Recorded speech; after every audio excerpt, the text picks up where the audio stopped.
people that. Oh, we've been recorded. That's good to know. Yeah. Oh, geez, sorry. No, it's just that what we're interested in is making sure people have a realistic idea of sort of entry into the film industry. People aren't starry-eyed about it. It's really interesting that you mentioned that Terence Davies was not funded because Sex Lives of the Potato Men was funded, which was universally panned, and we need to be a little bit careful about it because it stars Johnny Vegas, who's a friend of the show. He's actually lined up to direct one of our features, and I've known Johnny for a long time, and he always says that the original script for Sex Lives and the Potato Men was really funny, but because of the involvement of the agencies at that point, Martin, can you remember? It wasn't BFI, was it? Film Council? It may have even predated the Film Council, because I think the Film Council was rejigged partly because of the backlash of Sex Lives of the Potato Men, because there was a famous Daily Mail front page saying, we're paying for this filth. I've never seen it. I believe it's not great, but Johnny always says the script was really good, and I've heard that from other people as well. So yeah, Terence took that one badly, as you would. But it's a sign of what happens when committees make decisions about things. Yeah. That imagine that ticks boxes for people of a British film that should be funded. Yeah. When in fact, what it almost ended Johnny Vegas's career. Yeah. Well, it certainly dampened his feature film career. So, I wanted to tell us you spoke a little bit about the sort of history of Hurricane. I wanted to let's do some sort of basic stuff. First of all, tell us about the process then of the things that go on in the office, right? Of running a production company. Who have you got there? What are they doing? Well, at the moment, not a lot, it's got to be said. We're all working remotely, which has really worked out well, actually. You've been to our old office. It was a big place in town. We had an edit suite in it, a couple of offices, and we just realised that we don't need it. It was always too big because we sort of had it for use for production, but we've only ever, I think the week we shot of Sometimes Always Never was the only time it's been used as a proper full-on production office. So we've downsized. We're next door on Hope Street. We've got 2 full-time staff as well as Sol and I. We've got Ali, who does our development, and she's like front of office, but her strength is editing and script editing and development. She's also the most organized person in the world, which is great because Sol and I are the most disorganized. And she does everything from the intake of scripts right down to the smaller productions. She'll do post-production delivery, which is, if anybody wants to get into film and be guaranteed a job, then get into post-production delivery, because it is really difficult to find someone. You've got to be really methodical and really organized, and there just aren't enough people. And also, while we're on that, if anybody asks me, for film production, how would I get into film production? I would say learn to be an accountant, because a film accountant is really rare, and most of the best producers start out as accountants. Sorry, not the best, certainly the most successful, because that's the essence of everything. So Ali does that. Graham's our in-house editor. He doesn't do our feature films, although he's done two full-length documentaries, but he does all the sort of the additional stuff like the EPKs. We did do a lot of work for universities, including Edge Hill, and for museums. So he does all of that. On the last 2 films, he's been the assistant editor, and I would imagine at some point in the near future, he will be the main editor on one of our productions, but he started as a placement, as did Ali. We have done, for the last 15 years, we've run a really big placement scheme where we take graduates and some, actually not always graduates, and we train them up. And that's been really successful. We've had a lot of people through our doors, and it's really satisfying now to see them producing their own films. We've had a couple of our ex-placements produce a couple of feature films. We've got somebody who's the head of production at one of the country's biggest production houses. So that's really satisfying to see these people come through our doors and go on to bigger things. So day to day in the office, it's about, for Sol and I, it's sort of twin track. We've got the day-to-day stuff and then the sort of bigger stuff. Developing a feature, obviously, most of the scripts that we have developed have come from people we know and ideas that we've generated ourselves. We're probably one of the few production companies in the country that read everything that's sent to them, which is a mainly thankless task, but it's something we've stuck to. And that sort of works with our placement scheme, because we find that a lot of graduates and a lot of people who haven't been through university don't really, or haven't really read scripts, which is alarming if they've been through film school, and sort of understandable if they haven't. But so we do a rigorous script report system where people are reading mainly bad scripts, I've got to say, and doing fully formatted reports. And it's interesting that even writers struggle sometimes to summarize their own work. So part of the process is summarizing a script, then giving their personal view on the script, and then recommending whether it's a pass or pursue. So they read a lot of scripts. Once it's been recommended as a pursue, once Sol, Ali, or I will read it, and then it'll go on until either we reject it or take it up. And the strike rate is really, really low. The only film that we've got through to production was actually Prayer Before Dawn, and that was an unpublished memoir rather than a script. We matched the writer of the book with the script writer. So we do read everything, but it's, there are so many writers out there. And although our strike rate with those unsolicited scripts is low, what I would always say is, I think a great script will always find a way to get made. I think because there are so few really brilliant original scripts out there, most of what we get is fairly generic. We get a lot of war films, which bores me to tears. I don't want to watch a Second World War film or read about one ever again. But then conversely, Sol likes them, so he reads them. We get a lot of social drama, which is great if you can Loach, but if you notice, not a lot of other films of that genre get made. Maybe low budget films will get made in that, but for us, we're trying at least to be semi-commercial, because that's the only way a company of our size will get commissioned. So it's got to be fairly commercial, and increasingly so. I mean, if a young Terence Davis knocked at our door with any of his scripts, I think we would struggle to get it financed, which is sad. But unless the young Terence Davis could make that film on his iPhone, which is the sort of, hopefully the young Terence Davis would be able to do that. The real Terence Davis can't even turn his phone on, so there's not much chance of that.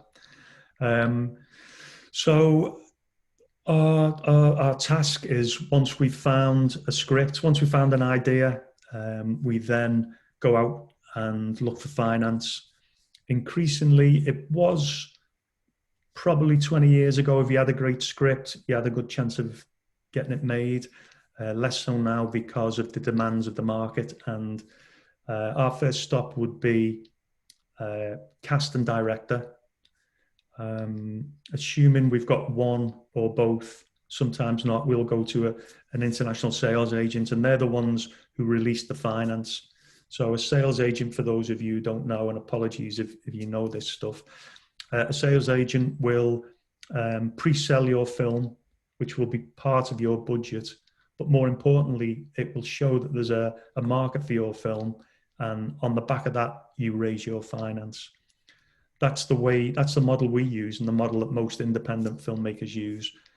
The other model is to go straight to the screen agencies, so the BFI, UK, which was UK Film Council, Creative England, and try and finance your film that way.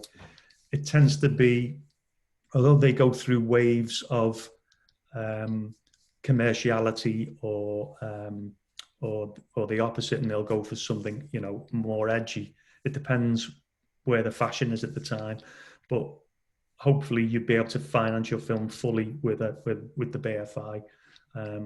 Their criteria changes, and it, you know, at the moment, it's probably the only place where a first-time director would get a film made is with agency money. There's more support in France and other European countries. There's hardly any support in the United States, but that's the other way. But since Sunset Song, we really haven't had any support from the BFI, and that's because of the projects they've usually passed on them. Film 4 is another avenue where you could get a single finance. They tend to have, well, if you watch Film 4, you see the kind of films that they make. And then there are the streamers. We're starting to talk to Netflix. They're a bit of a closed shop and a bit of a cult. I shouldn't have said that because this is being recorded, isn't it? But, you know, they're a law unto themselves. Amazon, Apple, they've all got, you know, all the money, but they are difficult to engage with, and probably for a reason. Although, having said that, we've now got a dialogue going with a couple of people at Netflix, and they're reading stuff really quickly, which is great. So that's the challenge we've got. If we've got a director, I started to say it used to be just about script. Then there was a phase where it was about script and cast.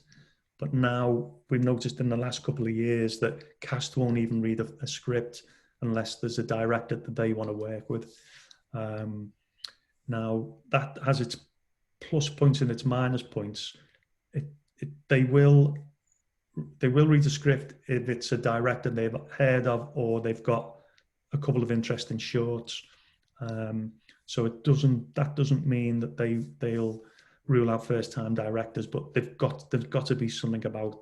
The horrible term is they've got to be hot. They've got to be, you know, being talked about. So that's just added another layer of complexity for us, because it's now cast, director, and script. And once you've got that lot put together, then you go out to the financiers, and they've got to be happy enough with the script, probably in third place, happy enough with the cast, then the director, then the script. And once all that comes together, then you're on your way. But as you can imagine, the spinning plates example is exactly what it's like, because you will find that you have a director, like we had, I can't name them, we had a really good director attached to one of our projects, and then we had a really good actor attached, but not at the same time, and it fell apart. But that's still going, and the slight problem is that a project can be tainted. Once you've been, there's only a certain number of doors you can knock on, and once you've been there, once I've heard and read that script, those things do come back and get made. A lot of the time it's sort of difficult once it's been a couple of times around the block. A big part of our job, going back to your day-to-day, how does the office work? Well, what's our role day-to-day? The one thing that we've managed to do over the past 10, 15 years is we make a point to go to all the market festivals. The market festivals are in order of through the year: Berlin around February, Cannes around May, Toronto around early September, and then AFM, which is the American film market, which is the lesser of the North American festivals.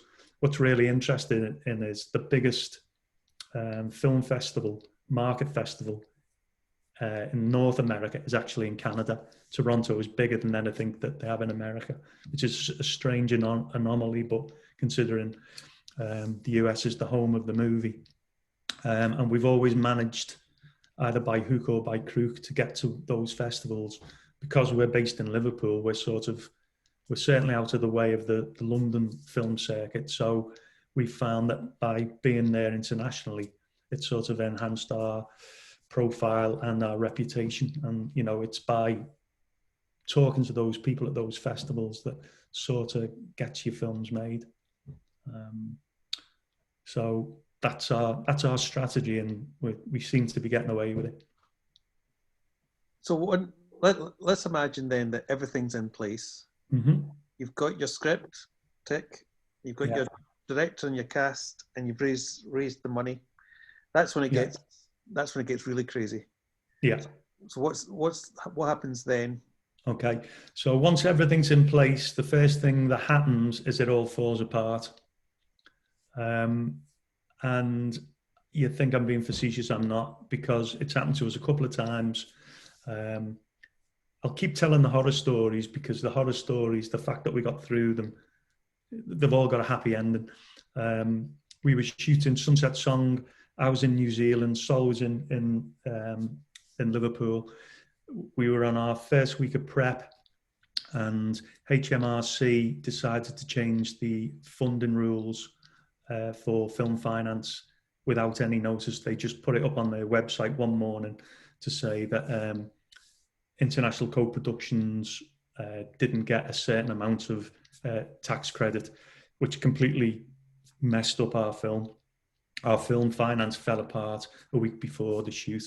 The BFI tried to plead our case.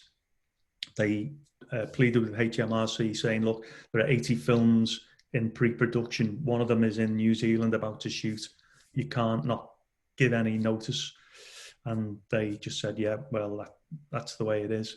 And thankfully, the BFI, they went round all our other funders, which is BBC Scotland, Scottish Screen, and we had some private money, and they each incrementally upped their investment, and that covered the private investment that had gone. So that's happened to us. On the last bus, we were again in prep in Glasgow, and part of our finance, although we'd shook hands with all the financiers, everything was flowing, everything was promised. One part of the jigsaw, it's like a house of cards. Everything was in place. One of the financiers said, oh, no, we've done our figures and we thought this would work for us, but it doesn't. And the house of cards collapsed. So they're probably the most two stressful moments we've had producing. But we rallied, and a year later we put the finance back together. We'd kept the cast, which was Timothy Spall had stuck with the film, which was great.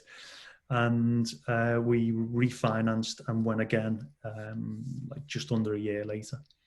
So, you know, you think everything's together, but you don't really relax until you're sitting in the premiere watching it being projected, is probably the truth. But once you're into production, you know you're on your way. And then it's about, you know, that's when the line producer takes hold. For those who aren't sure about the distinction between producers and line producers, we're the ones who sort of get the film there. I mean, as producers, we're on set every day overseeing things, but it's your line producer that takes you through production, and they're the ones who make sure everything is working and everything is where it should be, and, you know, everything is actually getting delivered. I do know of producers that don't go on set, which I think is insane. Having done all that work to get a film made, like our Belgian producer, when we were doing A Quiet Passion, came to set twice, I think, which we just found astonishing. But they were, you know, every producer has a sort of way of working, and really has a set of skills. And ours are production, and we love production, but they were about finance and getting stuff made. So we're there all the time. the film wraps, hopefully on budget and hopefully on time. I think all of our films have finished on time. A few have finished over budget, probably one badly, and that wasn't our fault. And then you go into post-production. And then by that time, you've hopefully made international sales, although not always. So you never know. I mean, the big difference between film and television, as soon as you've got a project greenlit on TV, you know it's got an outcome because it's a commissioner or a commissioning body that will finance your film. So you know it's going to get shown on TV. Whereas film, you really don't know. I mean,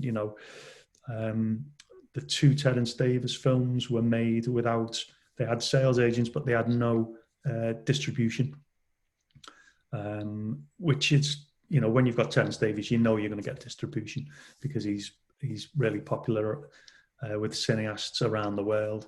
But you still don't know how much of a sale you're going to get. You don't know what kind of release you're going to get. So there are lots of films that were financed, made, and never got a release, or they just sort of slip out. So you never know, and that's another part of the process. But once you're done and through post production, you more or less your job's done.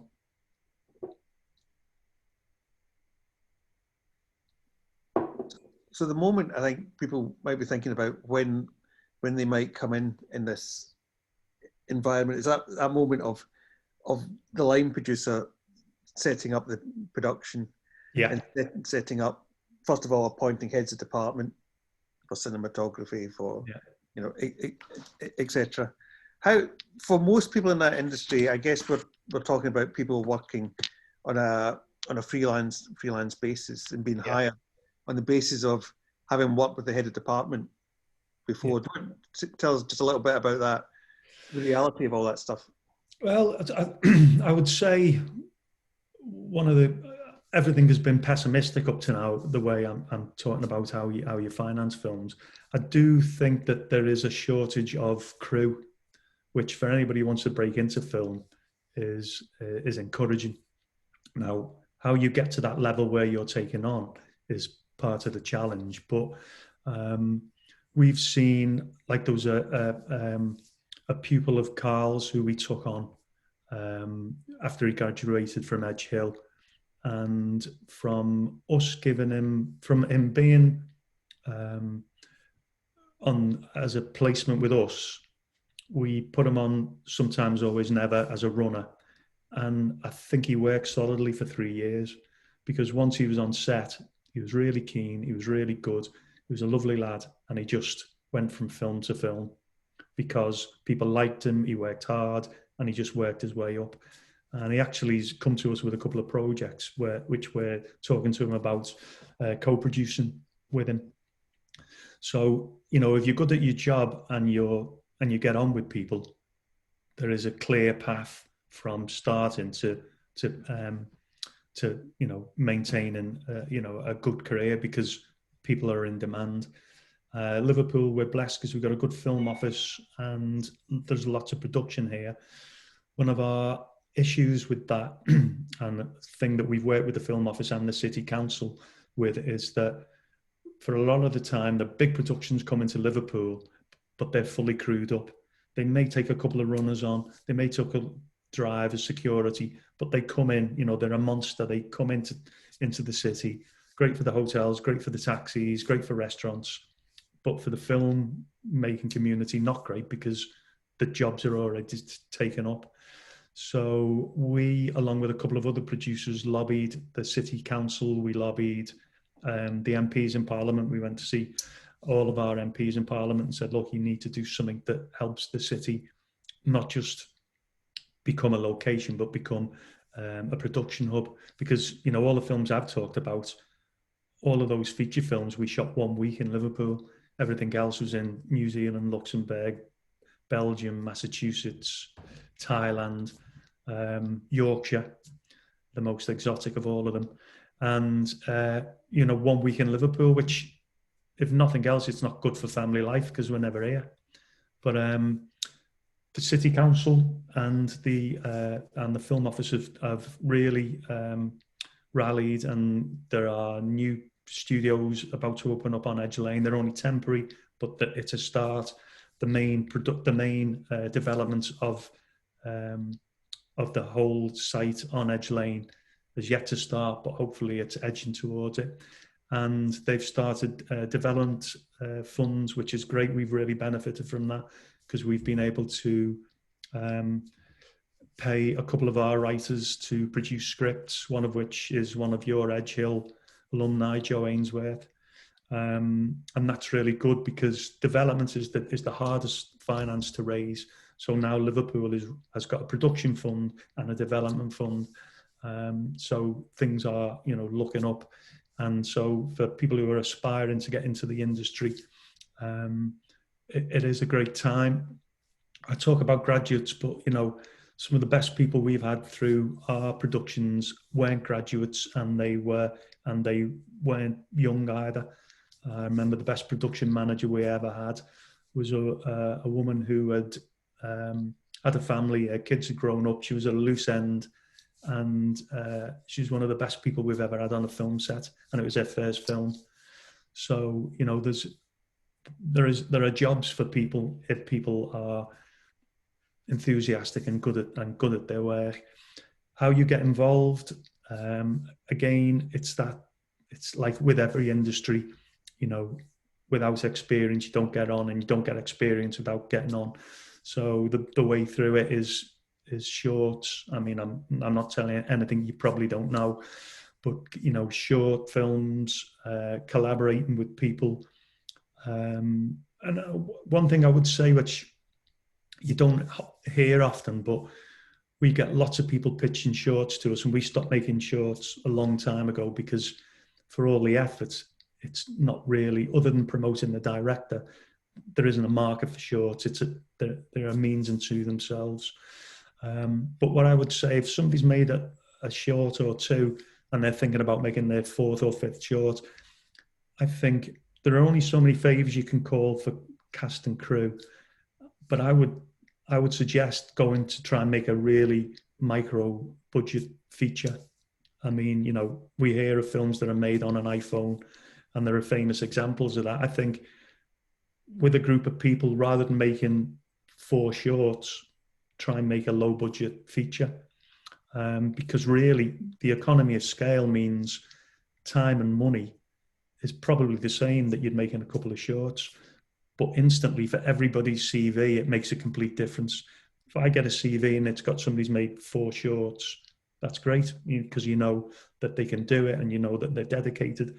If I see somebody's made a feature, straight away, it's a different conversation. And with heads of department, it's a different conversation. So everybody involved on their CV, they've got a feature. And, there's so many film festivals out there that, you can, with a good piece of work, you can get recognition, and you build momentum. And probably the most enjoyable part of the film process is once you're through production, through post-production, and once you're on the festival circuit, it's just a great experience, especially for directors, because mainly festivals want directors and cast, not so much producers, although we've managed to sneak ourselves on several film festival bills. But that is the great experience of filmmaking. Other than production and day-to-day on the set, you're mixing with other filmmakers, you're enjoying their work, film festival audiences are generally really enthusiastic. So it's a really positive experience.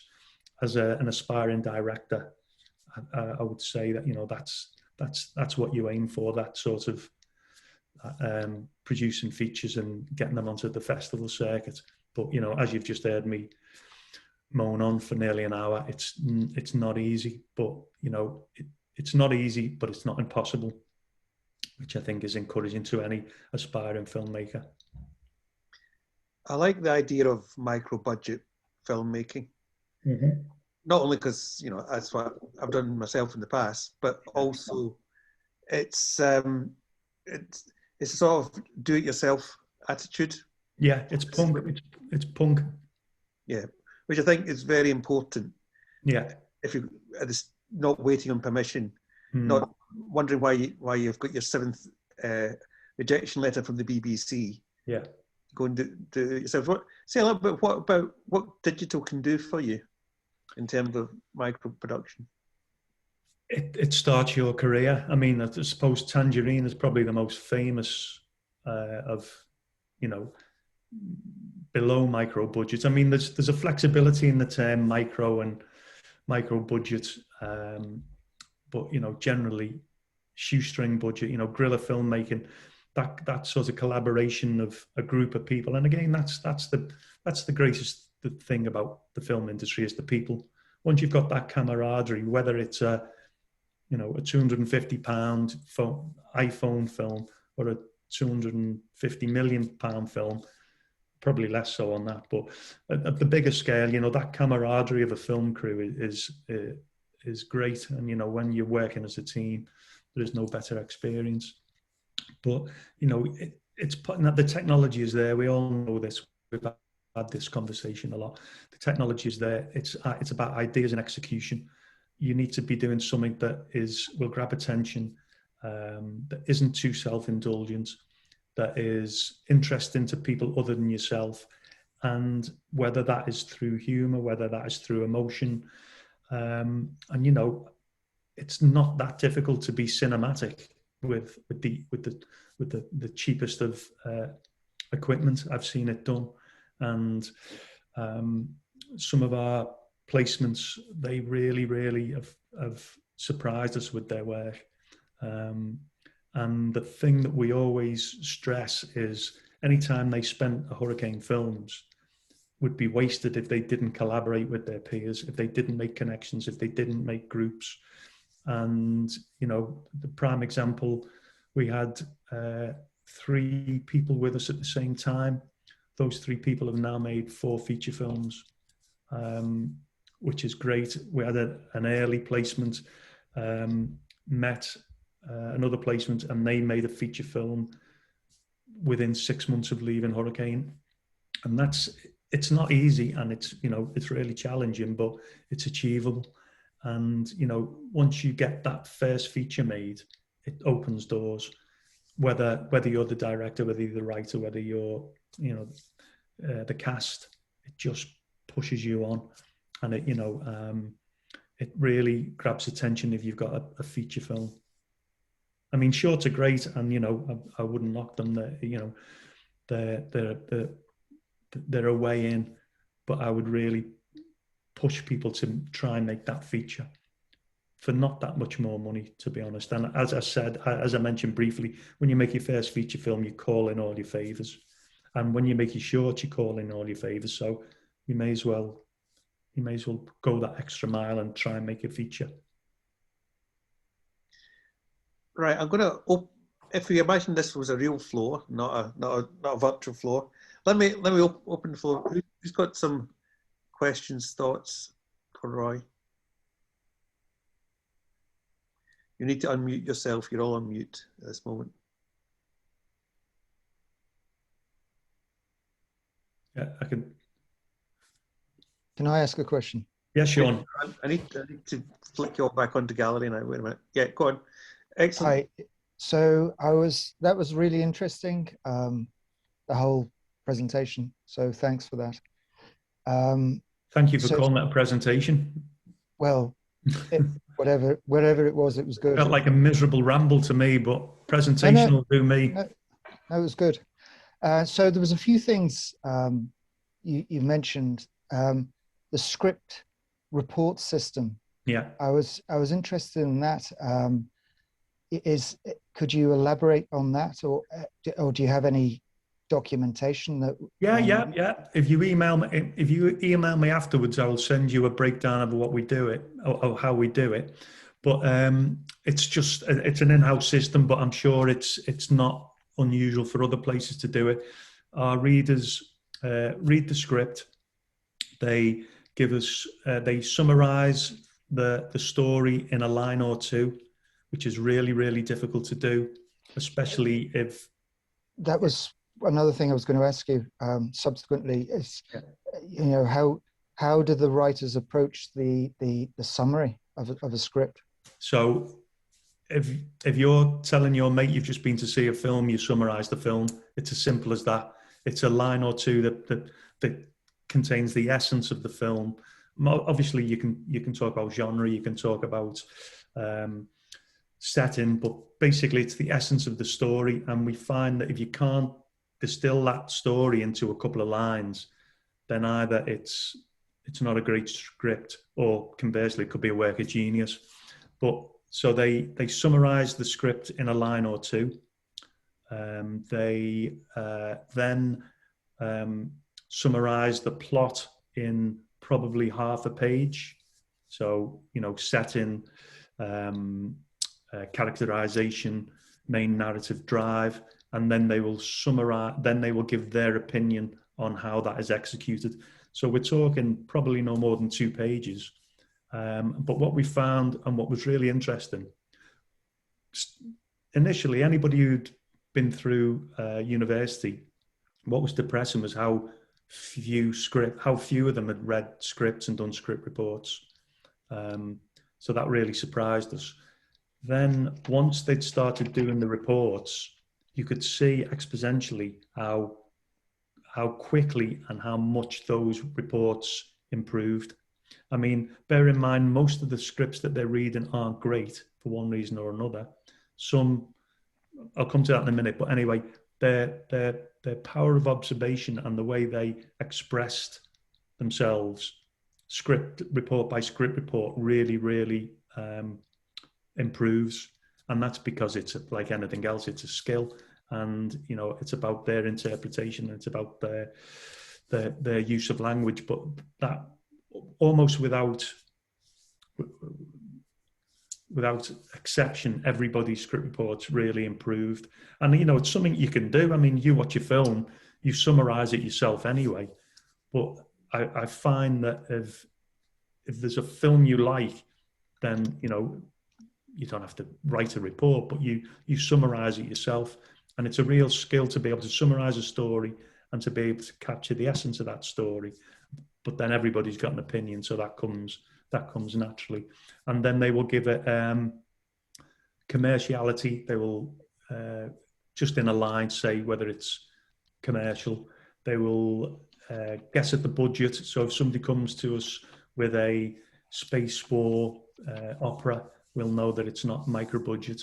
So they'll sort of guess at what kind of budget it is, and then the setting. Because if somebody comes and says, okay, we've got this this Australian wrestling drama, we know it's going to be fairly difficult for us to finance. But if it's set in West Derby or Skem, or as somebody mentioned before, Ainsdale, then we know there's more chance of us being able to make it. So that's the script report process. Just on a tangent, the scripts that come in, as I say, the quality varies, but what we find, and one of the things that not only the experience of the people doing the script reports, but every script, almost without exception, has got something about it. It could be the basic idea, although usually it isn't. It could be the dialogue. It could be a character. There's always something positive in there. There's always something that a reader and person doing a report can take away, even if this is not how you do it. But there's always something there, because if somebody, I will never criticize people for producing scripts, because there are so many people who talk about writing scripts. Very few people do it. I mean, because of my job and my background, you can imagine that every conversation I've had in every pub, party, or taxi driver, people will say to me, I've got a great idea for this film. One of these days, somebody's going to say to me, I haven't got a great idea for a film, and I'll buy them a pint. But it's not the idea, it's the execution. And I've got admiration for people who've managed to write a script, because so many people don't. And it's interesting how many lockdown scripts we've had. I mean, normally we get a lot of scripts. Post-lockdown, a lot of people, for the first time, have had the time and have written scripts, which is great. And for them to complete a script is brilliant, which is why we read them all. And if you've gone to all of that trouble to write a script, there's something in there that you're passionate about. A lot of the time, it might not be what the rest of the world is passionate about, or it's what the rest of the world wants, but you've driven yourself to write that script. And the other thing I would say is that the actual experience of writing that script is usually positive, I would say. And even if nothing gets made, nothing happens with that script and nobody likes it, the fact that you've written it and enjoyed it is a, you know, usually a pleasurable experience. If you're writing and you really, really don't like it, then you're doing the wrong thing. You had another question, Sean? Yeah, that was really interesting. So one of them was just really of stupid questions, but I'll ask them anyway. How would you define a semi-commercial film? And also, fundamentally, what's the difference between a short and a feature? Okay, so neither of those two are stupid. There are no stupid questions, just stupid answers. The difference between the difference between a short and a feature-length film is really, really confusing, because nobody really knows, which is a real strange thing to say, because you look at the criteria for film festivals and film awards differ. So for an Oscar, a short can be up to 45 minutes. But for BAFTA, a feature can be as low as 55 minutes. And they're not, don't quote me on them, but what I'm saying is, you can look all this up, but there is a real grey area. You can have really long shorts or really short features. I would argue that most features are too long, almost without exception. But that's my view. I think, this is purely personal. If you're making a short film, the clue is in the word short. It should be 5 minutes. I've sat through 20-minute shorts, and I continue to sit through 25-minute shorts, knowing that everything they've achieved in those 25 minutes could have been done in 5, and the rest is just self-indulgence or the lack of editorial skills. And that's a conversation I have with all people who send us shorts. First one is, it's too long. So that was that answer. What was the other question? So the other question is, how would you define, you mentioned semi-commercial films. Okay. So how would you define semi-commercial? It's, we work generally in art house.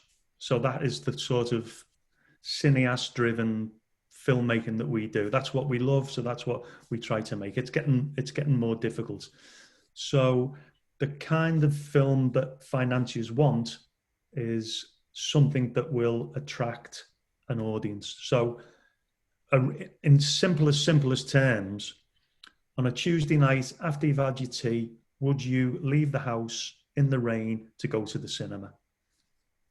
That is, every film that we make has got to have the elements that would drive you to do that. Now, obviously, there are streamers and people can watch them from the comfort of their own couch.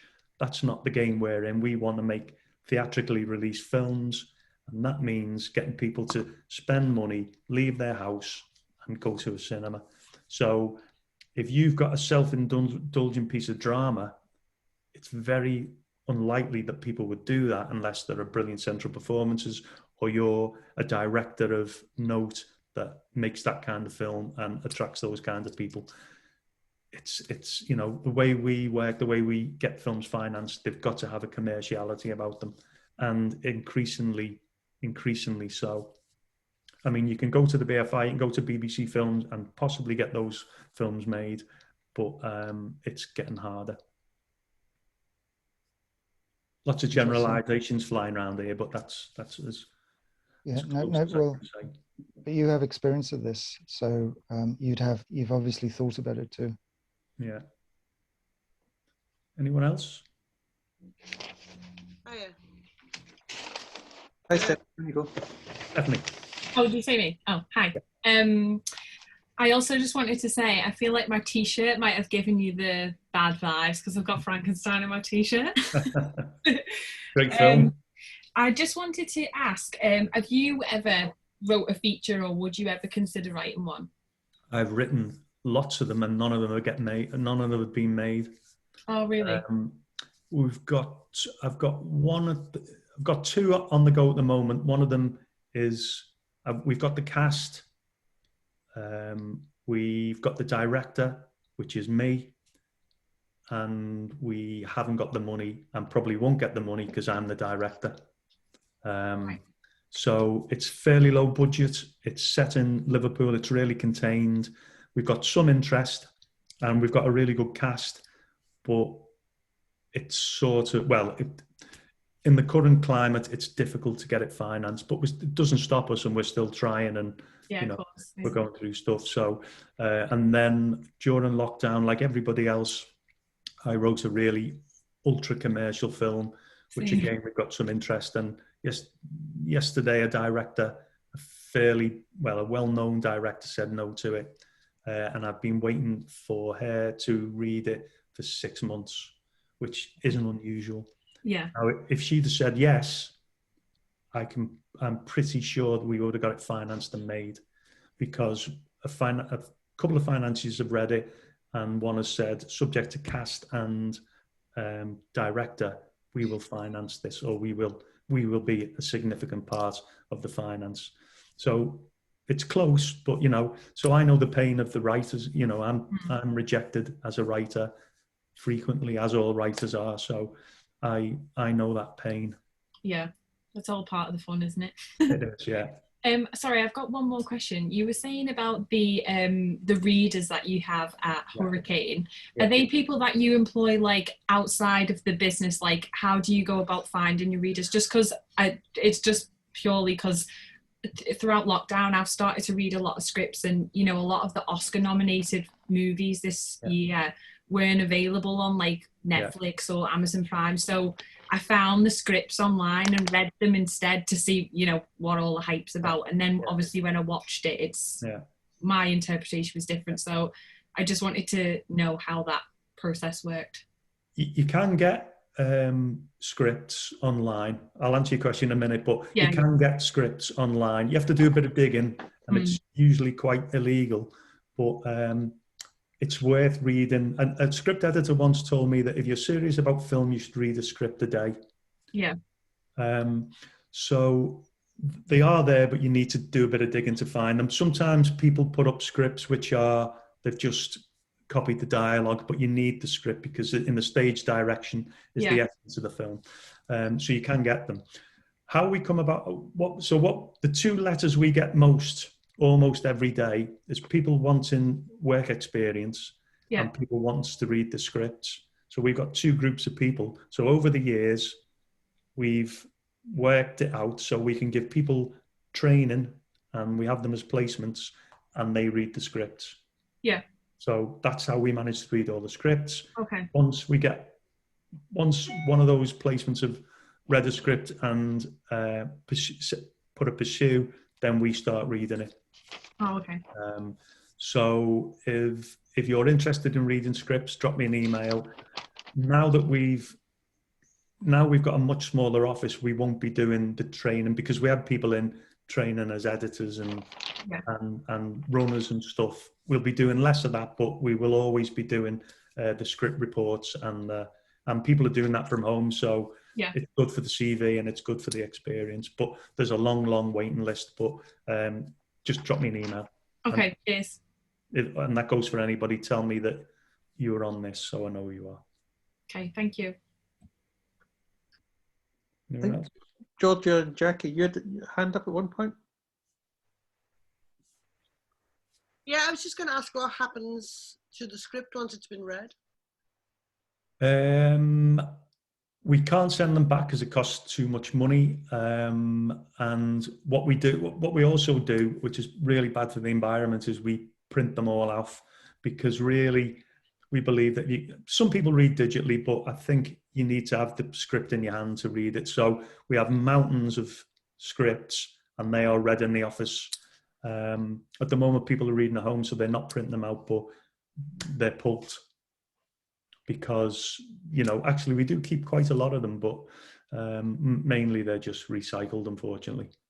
And if you, I mean, if you like the script, or do you give advice on things that can be changed on the script, or if you just like it straight off, you read it yourself? Yeah, so if it's something that we're interested in, and actually there's another one that we're working on now that was unsolicited, so, you know, they do get through. We then start talking to the writer. We ask them, you know, we usually have notes, so will they take notes? Then we will, that's the development process. When we start giving our input into script, then we start finding the director and the writer, and all the while the script is really fluid.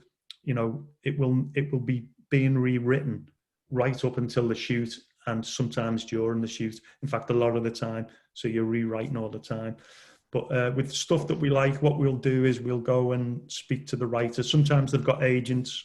The vast majority haven't. The vast majority have come directly. But yeah, we try not to give feedback. Or actually, we will offer feedback, but what we won't get into is a debate, because what we say and what I'll say about every script I read, this is purely my opinion. Yeah. Writers, as I am, are really defensive about the work.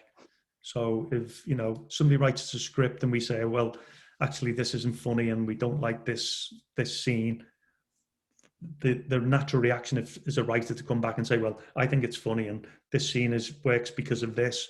And as soon as you start getting into that kind of dialogue, you know, we just haven't got the time for that. I mean, the fact that we read the scripts, I think is impressive enough. But yeah, I mean, it's really helpful, isn't it, just to get any feedback? But nobody reads scripts. You know, if they go to the writers' room, the BBC writers' room sort of do, but then I don't know how selected they are. But I mean, you know, the thing is, your first stop, if you've got an idea, is test it out on your friends.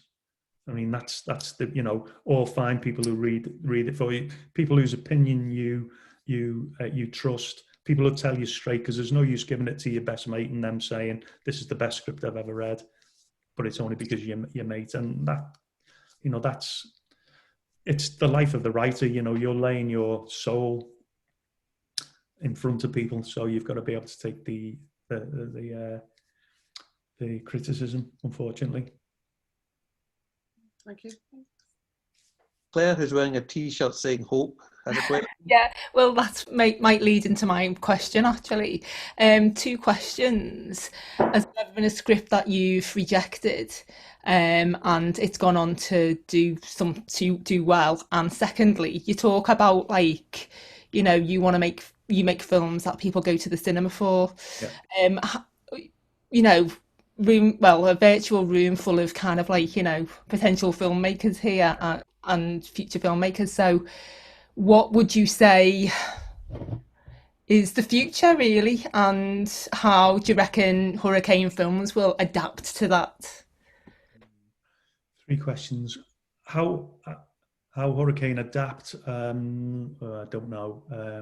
I think the future is, well, it's the same answer. The kind of films we make will not be getting made in the near future, because they're already not made. So we make £3 to £5 million films, and I think the future is going to be £120 million films and £120 films, and, you know, that's the way it will diverge.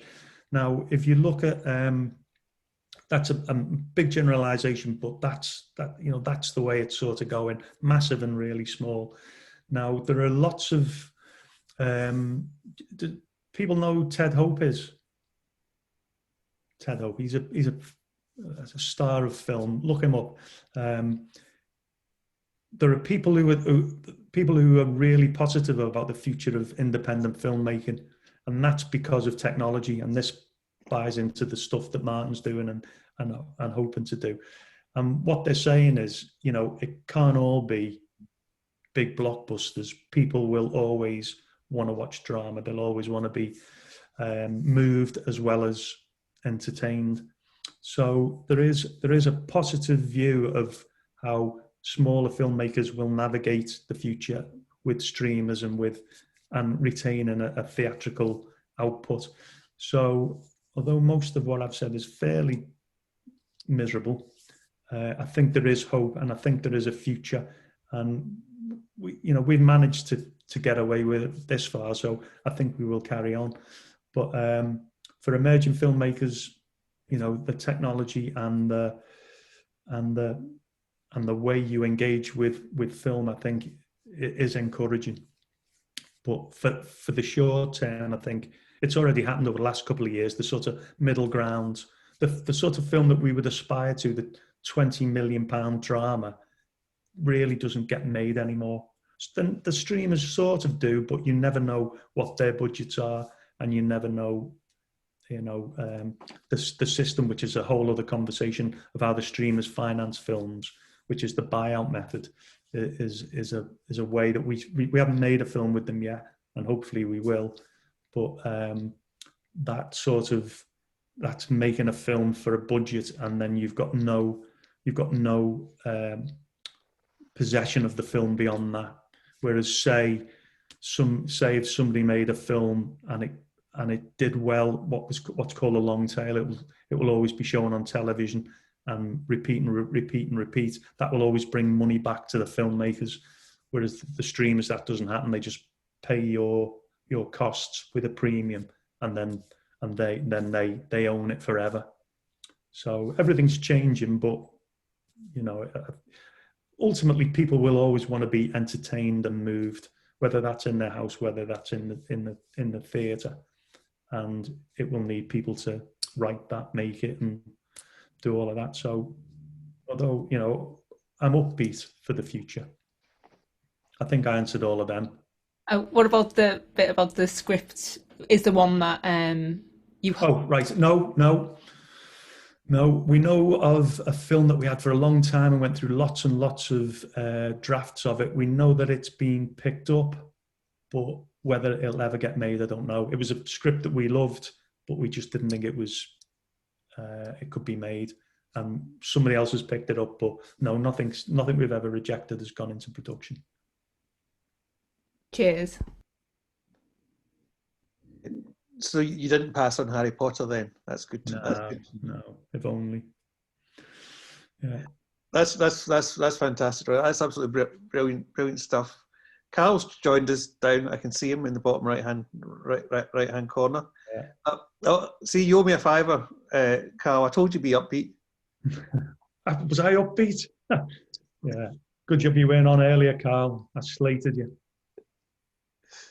We've got just before we head for a break. Anybody got one last question for Roy while you've got him? Di, go on. You're on mute, Di. Go on. Yeah. Just I don't know how kind of off piece this is, but in terms of diversity and inclusion, and in terms of the film industry, certainly at one end of its existence, being notoriously exclusive and undiverse, but maybe trying hard, certainly where racial diversity is concerned, but certainly not where disabled people are concerned. If I, for example, wanted to put together an idea, I'm not a filmmaker. I've worked with filmmakers, but I'm not a filmmaker. So if during the course of my work, I wanted to make an initial approach to a funder in terms of R&D, in terms of just sending something out there, are there actually, like we have in arts funding generally, are there flavors of the month? Is there a category that says, and I'm being quite cynical about this and I don't care really, is there a category that says, this year we're doing disabled people? is that happening? There's a push towards greater inclusivity. So that's really, that's tangible, because they've had to. Whether they are doing enough of it, my bugbear is class. Filmmaking is a very, very middle class industry, and actually upper class. So I think, the drive towards encouraging all people to get into film could be greater across the board. And I think class is probably where they've got to do the most work at the moment, I think. But things are getting better. They had to, because, it was almost entirely white and middle class for so long. But it's getting better. And, films like Rocks, and, there are some great films out there that, that you see that are being championed and being supported. And I think, that's encouraging. If they made, a few less costume dramas, and a few more films like Rocks, I think it'd be beneficial for everybody. And that's coming from somebody who's made 2 costume dramas, but they weren't Downton Abbey. Yeah. Okay. Cheers, Troy. Downton Abbey made a lot of money. But, commerciality. Yeah. Matthew, you've got your hand up. Let's make this the last one before the break.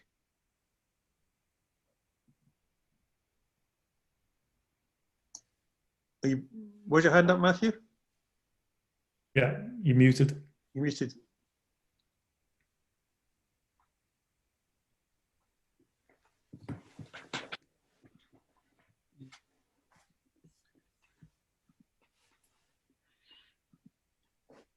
Not showing as muted.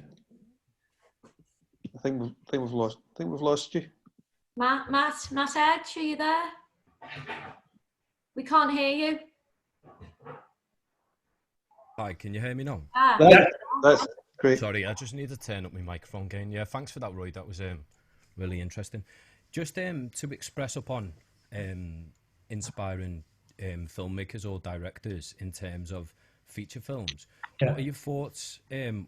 Because with everything going digital and technology improving, in terms of attention span, everyone's attention span is actually becoming really low. So my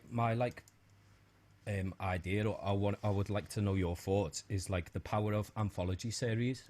I watched something which was quite controversial and very unusual in terms of the approach, the whole cinematography, and the notion and the subject matter, because it was quite a hard gripping watch. It was called Them on Amazon Prime. I don't know if anyone's watched it. Don't know it. It's really controversial, so I'd advise anyone to watch it if they get time. But in terms of an anthology, then, in terms of as a first-time director or filmmaker, that's something that I would aspire to create, or a docu-series I'm working on at the minute. So I've rather than do a full-length feature, I was going to condense into an 8-series docu-series, just because the attention spans of people are so low now. I get what you're saying. Firstly, I would say if that's what drives you and you're passionate about it, then no matter what people's attention span is, that's what you should do. I think if people are going to pay and go and sit in a cinema, then you've pretty much got their attention. I think if you're sitting at home watching it, I think we all drift towards the second screen. 3 screens in the case of some people, but that in a theatre you're a captive audience, and the attention is held. So I think as feature filmmakers, that's what we strive for, a captive audience that will watch our material. If you're making other types of features then, or other types of projects, then it sounds interesting breaking it down. But we're sort of old-fashioned that we're feature film, theatrically released feature film, and it sort of feels like we're we're shoeing horses in the age of the car. But I think people will always want to sit in a dark place and watch a film. Hopefully, anyway. Yeah, I definitely agree that there's still power in within film. Like, I'm not trying to diminish that at all. Mm-hmm. I'm just thinking to move with the times, and obviously this course is highlighting the importance and the movement within digital filmmaking.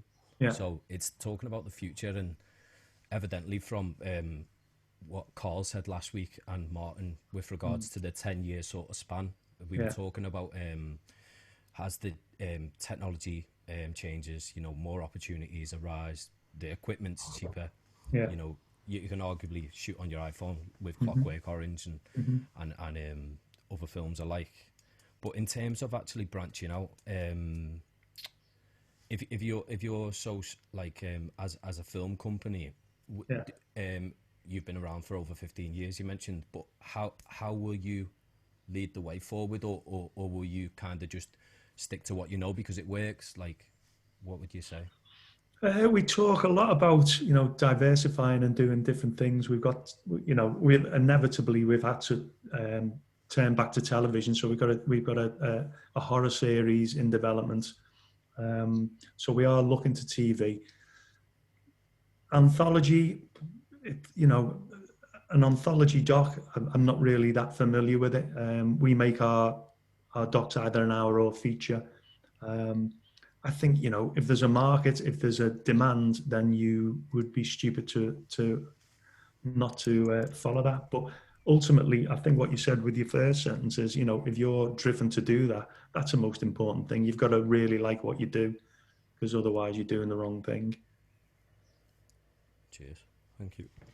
Brilliant. Thanks, Roy. Welcome. You've gone over time. You're an absolute saint. Yeah. Thank you for everything that you do. Okay. Hurricane, for the films that you make, for all the opportunities you've given people over the years, and all power to Hurricane. Thanks so much for. Good luck, everybody. You know where we are if you need us. Wish you all success with your projects. Brilliant. Thanks, Roy. Yes. Good luck. Thanks. Bye. Thank you. I'm here up in the corner. All right. Then been received. Carl, do you want to begin? You want to do this half? You introduce Jim. Well, as long as you don't mind, Jim. No, not at all. Interrogating you. No, that's fine. Okay. I've hijacked this session. Wasn't my intention, but seeing as Jim's in the room, it kind of does make a little sense. Can I introduce you to Jim Mooney? Jim Mooney, I've known for a long time. He ran and still runs a post-production house in Salford, which I've used, I can't imagine how many times. I've brightened up Jim's life many a day. Yeah. Hi, Jim. Very much so. But Jim also is a film and TV producer with an incredible track record. His company, Emu Films, which has offices in Salford and in London, is flying at the moment. Although emus can't actually fly, can they? Is that right, Jim? Pardon? Emus can't fly. They can't. So when I say your company's flying...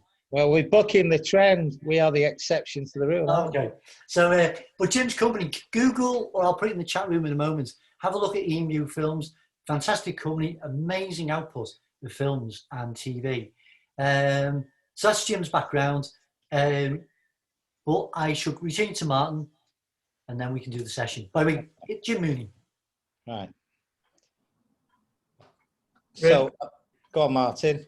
No, go on, Jim. What we're doing over the 10 weeks of the course is it's an introduction to digital filmmaking, and one of the things we're particularly interested in is about working on set and the entry points of working on set, and the experience of doing that.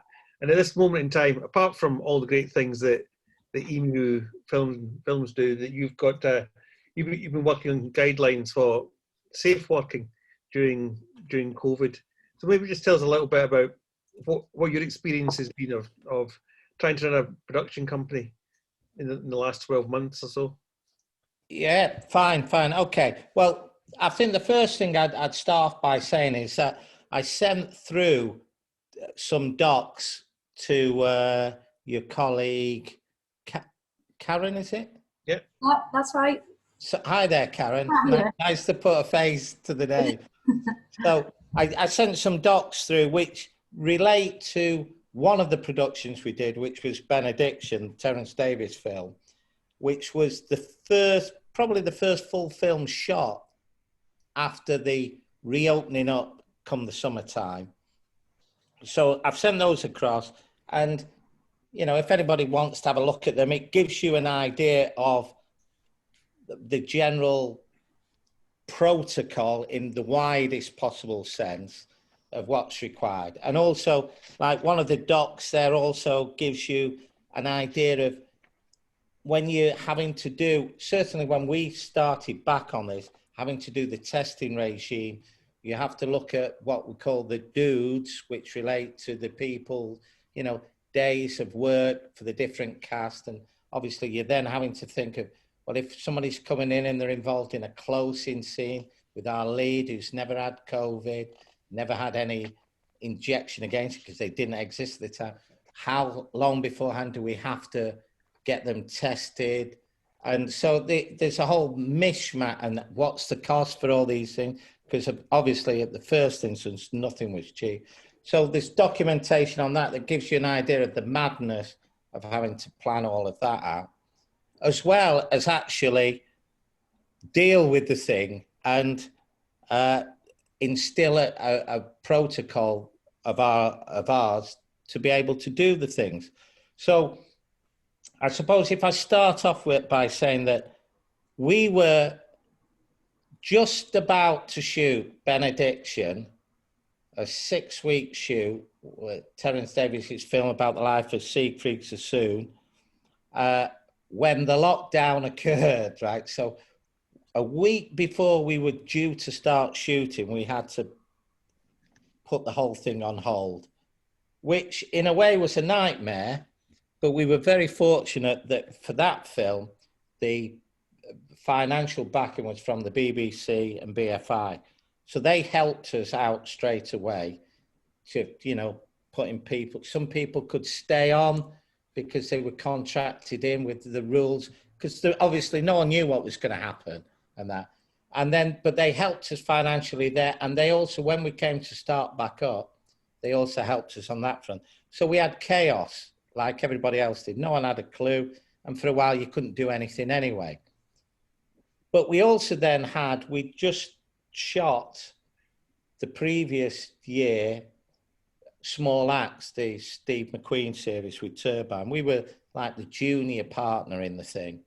And of course, Steve still had a whole series of pickups that he needed doing. Having done his edit, we need to do pickups. So let's rebuild the Mangrove Club.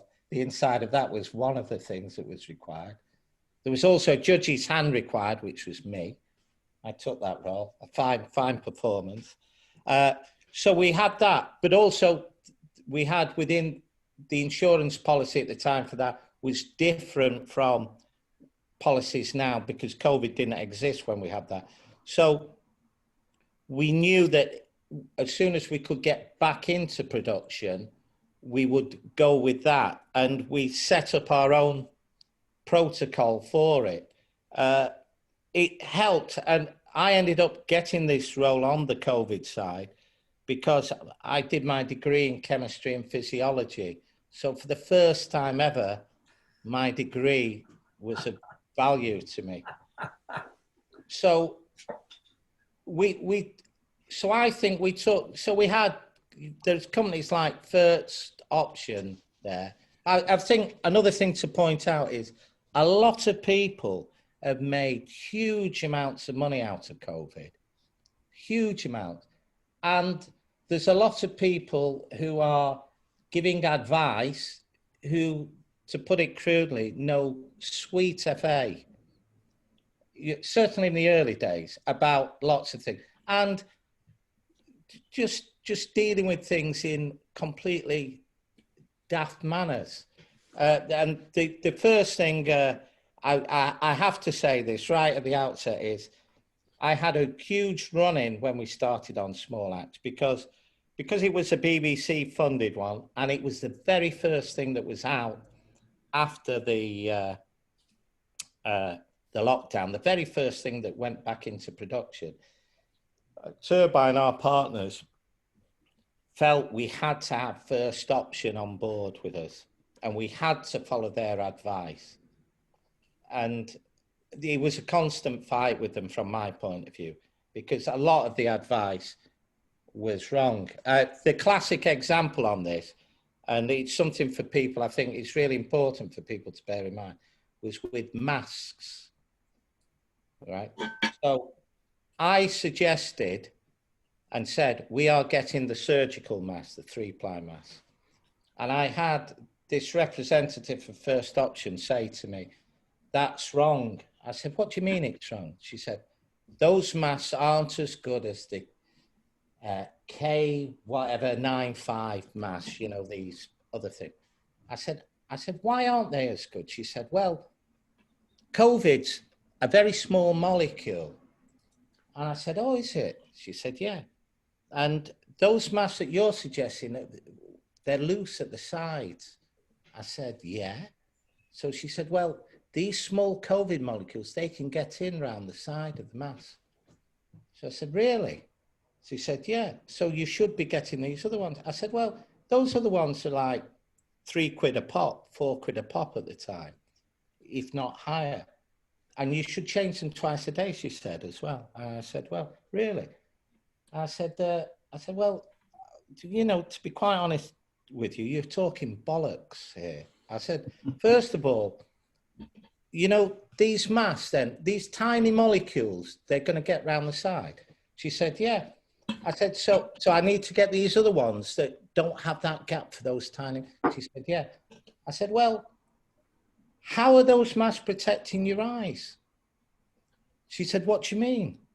I said, well, your eyes, there's moisture there. What's to stop that cheeky little COVID molecule that's coming round the side here actually getting in through your eye? I said, do we now have to wear the mask over our eyes as well? And she said, well, no, of course not.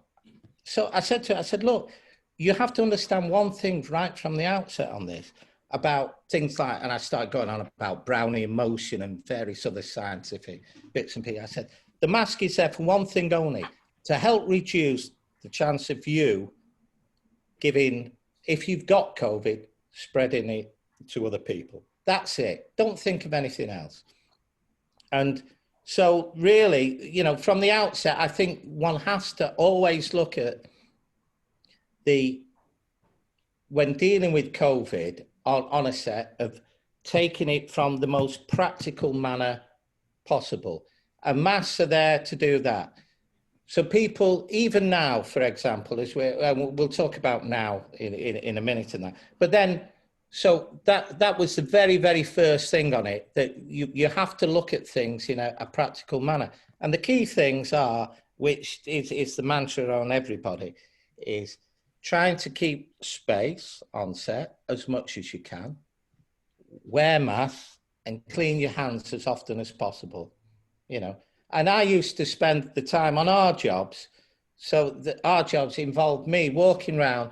I'd have in one pocket sets of spare masks, so that, you know, if people, they get dirty or they get a bit sweaty, so have a new mask, I'd give them that. And in the other hand, I'd carry a thing of gel. And whenever I walked up to anybody, the first thing they'd always do, or they saw me, would be they'd check that they had the mask on. And then the next thing they'd do is they'd hold out the hand to get some gel on it. And when we weren't actually shooting, I expected and insisted everybody had the masks on, you know. And that was it, really. That was, in a nutshell, part of our practice on set. This 2 meter distance rule, I'm sorry, we never followed that. We tried to make sure rooms were as well vented as possible. We looked at, you know, being as practical as we could on things, and we tried to make sure we kept departments as much as possible separated out. But obviously, and particularly in the early days, testing was, you know, in its infancy, and what was our approach on that? Now, some of the things I'll say that we did then are still very applicable. But the great thing is, when we had our lockdown on benediction, it seems clear that Terence's personal manager, or as we refer to him as Typhoid Johnny, was an ace spreader of the thing, because when we came back, the very first thing we did with everybody, we thought, okay, let's find out, first of all, who's had COVID and who's not. So we'd ask people, have you had it? No. One or two people said, yeah. So the very first thing we did was we did an antibody test on everybody. And we found that Terence himself, John, his person, our DOP, Mike, the main producer, the line producer, the production designer, all the key people who'd been in John's presence just before we had lockdown, had all had COVID and were totally oblivious to the fact. So again, from that point of view, we were then able to say, or I was able to say, or I insisted on it, and said, right, okay, the chances of these people getting it again are very, very low, certainly within the period of time we're going to be working. So these are my gold star people. And wherever possible, we tried to crew up with people who'd had COVID. And we continue to do that, because you are reducing your risk of having problems on set. You still follow your protocol, blah, blah, blah, but you are reducing your process. Now, of course, we're in the age of vaccination, so even better. The odds of, in my opinion, the odds of production being interrupted are reducing more and more. That's not to say it can't happen, because we're now left with what I would regard as the worst risk group of the lot, which is the young people under 30, horrible people under 30, who go out at night and go to bars again. And that is the main concern. Fortunately, on Terence's film, we didn't have that as much. When we did subsequent film, with small acts, we had a situation where, obviously, with the likes of, you know, the people there, it was early days, so we had to. So, having done our antibodies test as we did for benediction, we did the same thing for small acts beforehand. Again, we found out those who'd had it. Certain key people had not had it, so we had to be ultra vigilant. And it's like with the likes of Steve and that. Steve obviously fell into a difficult group because he's an ethnic minority. He is overweight and he is over 50. So it was like, and he is a very tactile person. So I spent a lot of the time just stood in front of him, just making sure he didn't go too close to people and people didn't come too close to him. So it's our process was a very practical process. And that's, you know, and I think that's the way it needs to be. And then obviously we'd have to follow a testing regime, which had to be, in those days, the PCR test, which would be the one to do. But again, we'd look at structuring our testing. We tried to do it only once a week because, and this may sound bad, but, you know, we're working within very specific budgets. We haven't got an infinite pot of money to spend on this. So we'd look at testing once a week, because if we only tested once a week for COVID or in the PCR test, then there's only once a week we could find out if we had somebody on set who'd got it. But we do it in a way whereby we took, again, a scientific approach. If you've not got it the week before the shoot, then the chances of it developing at the start of the next week, or you becoming infectious if you do get it, are not that great. You know, it's unlikely you will be producing antibodies before you're infectious. So from that point of view, we felt that we had a system whereby doing it that way, A, we would reducing the cost, because cost was always a factor, but at the same time, we weren't ever getting into a situation where somebody could be classed as contagious and spreading it. So again, that was another point. And so we had this whole routine of people, specific day, you'd have to go there, get that done. We sorted out the company we were doing it with. Obviously, all the PPE supplies, again, we were fortunate that one of my partners has an involvement within government circles. So we were able to, and I have no shame in saying it, we were able to bypass the system to a fair bit. If we wanted anything, we made sure we got it. So, you know, we had a very good setup on that. But the key thing on it is, and one of the things we'd start every week with the same conversation. The first AD would call everybody in, and I would say the same speech every week, beginning and end of the week. The area of least concern for me for people getting COVID was in the workplace. It's always away from the workplace. That's where the biggest problems are. And obviously Friday, the last day of the week, there's 2 days generally when people are away. But again, most people were desperate to be back at work, and people did behave sensibly. And, you know, we had a couple of people who were due to join us who tested in their pre-test proved positive. And we had a couple of people who were with people who proved positive, but we didn't lose a day of production for Small Axe. We didn't lose a day of production for Benediction. And then when we came to shoot Medusa, it was all shot in the one location, which was at the Guildhall in Preston. We took over the whole of that complex, and there was one door in, and Preston was in total lockdown, which was brilliant because they couldn't go to a pub or anything. All they could do was go to work, go back to the hotel, and then back to work. Perfect conditions. So I think the key thing on it is you have to look at the odds constantly on things. And in many ways, we also had a system, what we call Team Engine.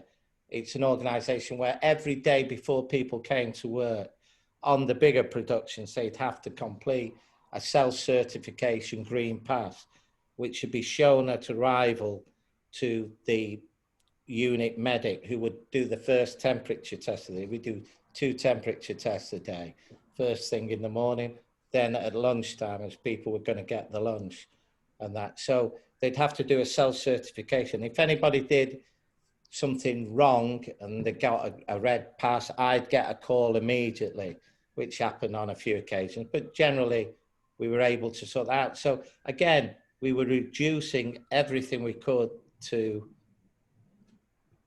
have the ability for COVID to enter the system. But really most of it comes down to people just being sensible, you know, but you have to rely on people a lot for that. Particularly on set, there was no issue. And it probably was quite good that I am one of the directors of the company, because at the end of the day, it's our butts that are on the line. So if anybody was messing about or anything, I had no qualms with telling them. I didn't care who it was, you know, and everybody had to follow it. And Steve McQueen was brilliant at it. He followed it to the letter. Terence, most of the time, but then again, he'd already had COVID, so I was less concerned about him, you know, because he wasn't going to get it again. I don't care what anybody says. He was not going to get it again. And the people all around him had had COVID. So again, but he was kept within that little bubble constantly. When we did Medusa, again, we had people tested. We were a very closed unit, completely closed. There was no public in in on it. And then when we had our big extra days, they were kept completely separate. We had, you know, they had their own catering area from the rest of us and that. So we had we had departments kept quite separate. So again, it was a good system, I think. But from a COVID supervisor, I suppose the key thing is you have to be just on people's cases all the time. You have to be a presence, you know, and ideally it needs to be somebody with a degree of, I don't know, responsibility on the thing. Otherwise, there's potentially the danger for somebody not to follow or think they can do something. But then again, if it's somebody who, as I say, has got an ownership of the project, then there's no messing about with it. So I suppose that's, you know, that would be what I'd say would be the way that we've approached it, you know. But it's all very, very, very straightforward, sensible. You know, breakfast, dinner time, you know, the catering system all changed. It would be served to the person in their own thing. There are a lot more ways, you know, disposable plates and knives and forks. So people are bringing their own, you know. We tried to make sure there was as little as possible that could be multi-used by people. And clearly, you know, we'd have a cleaner on set primarily doing the main things of those doors that are touched all the time, those railings, you know. I know people have often gone about fogging and deep cleaning spaces, but you know, you could do it if you want. It costs a lot of money. But then as soon as somebody goes in it, it's no longer sterile. And, you know, plenty, you know, we go into some places or look at shooting, particularly with small acts, we'd be looking at setting up in a place. We used an old police training college where we built sets in and this, that, and the other thing. And these buildings haven't been used for months. And it's like, you know, the first time, well, you need to deep clean this straight off. Well, why? No one's been here. It's just bollocks, you know. So, as I say, you know, a sensible cleaning routine. And then now, the final thing really I'd say at the moment, before, if there's people got things to ask me on stuff which we can talk away on, is that, you know, we're now into the world of lateral flow testing and, you know, against PCR testing. And we're about to do another film down London Town Way, with a co-pro with a Dutch team, with Sacha Pollock directing, called Silver Haze, which is a sort of, comes off the last film we did with them, Dirty God, and it's based around Vicky Knight, the lead character in Dirty God, her own life experiences. And there, what we're thinking now for our next thing is, obviously, we'll continue following the protocol of masks on set, hand washing, space as much as possible, keeping people apart as much as we can, blah, blah, blah. But we will do a PCR test at the beginning. We will get a record off everybody, whether they've had COVID or not.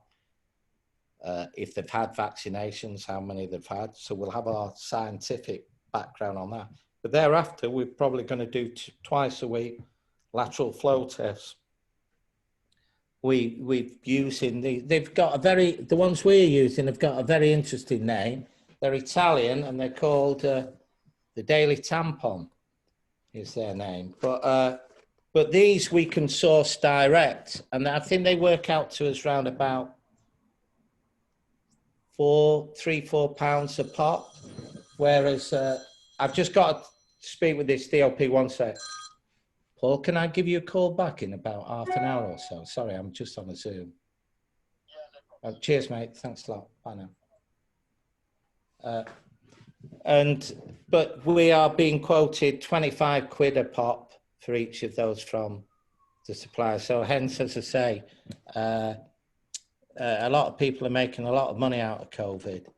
I mean, you can, people say, oh, you can get them off the National Health for nothing. Well, I actually don't think film should be using National Health Service for doing that. But then again, if you're doing your own smaller things, maybe that's something that you can look at. I mean, it's a different world, isn't it? You know, on that side of things. So I suppose that's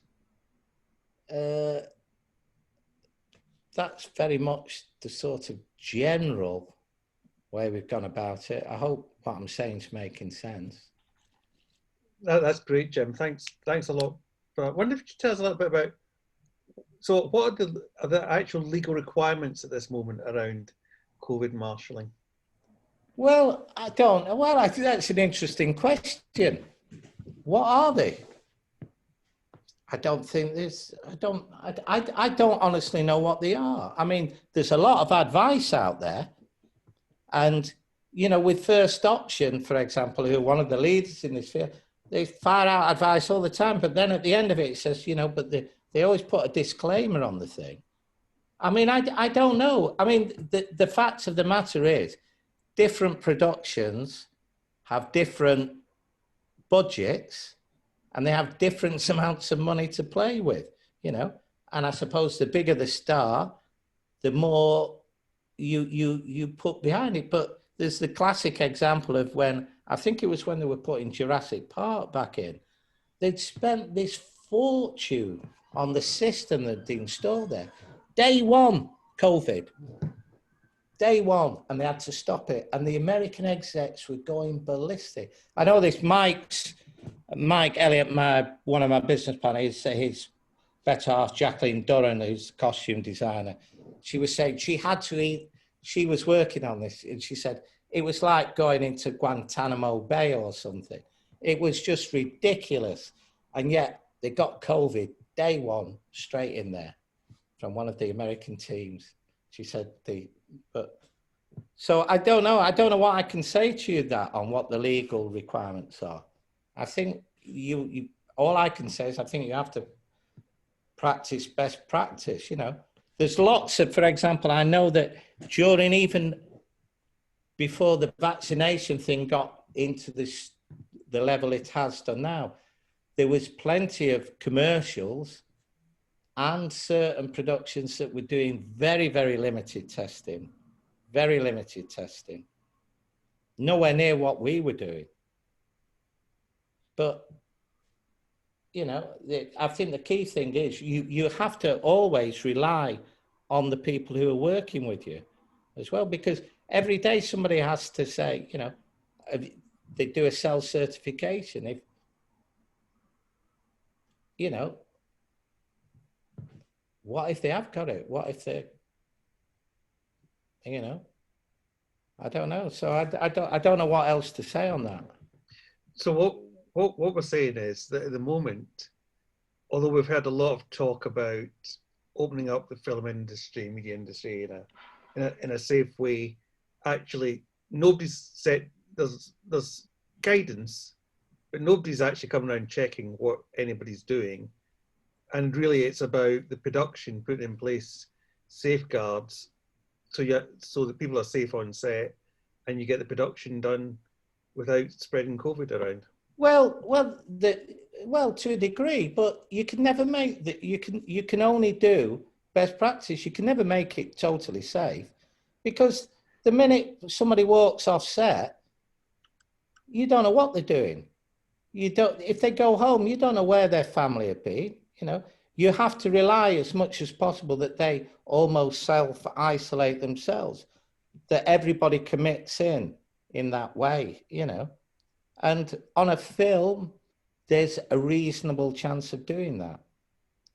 But on anything else, I don't think that, you know, it's a tricky thing. And, you know, the fact is you can build the best, as I say, like some of the American studio thing, they can build the best system in the world. Nothing will get through it, and it bloody does straight away. Because it doesn't matter what's happening in the workplace, what happens away. I think this is always my mantra on the thing. And I think if you follow the basics, the sensible basics, which are, if you can do PCR tests, great. If you can do lateral flow tests, fine. You know, they're pretty good these days. They really are pretty good. And if you can do that, and then when you are working, you do try and distance as much as you possibly can. You do wash your hands regularly. You do, you know, you try and keep the crowding of people to the minimum. You don't have people all huggy, lovey-dovey and all of that. You know, you just stop it. You don't allow it. And really, I think there's not much more you can do. Being a COVID marshal is a growing industry. How did one become a COVID marshal these days? Well, I think it's just I think I've seen lots of people put themselves forward for this. I've had companies ask me to give recommendations on people who've applied for it. Most of them I've not given a recommendation. I've spoken with the producer or the line producer and said, you know, it's one of those things where the people know nothing. Most of them, I think. I do find it. Not most. Maybe I'm being too cruel here. I'm very cynical about people. Well, what makes a good COVID mark? How do they do it? Well, do you do an online test? Well, great. Do you have a scientific background? That might be a good starting point. You know, do you actually look and planning and analysing things out properly? You know, it's hard to say. You know, I can only speak from the way I've approached it, which may not be the by the book or the most approved method, but it's been a very successful one, you know, touch wood so far. But I think we've done it in a very, very scientific way, the way we've approached it, within the constraints of what we have at our disposal.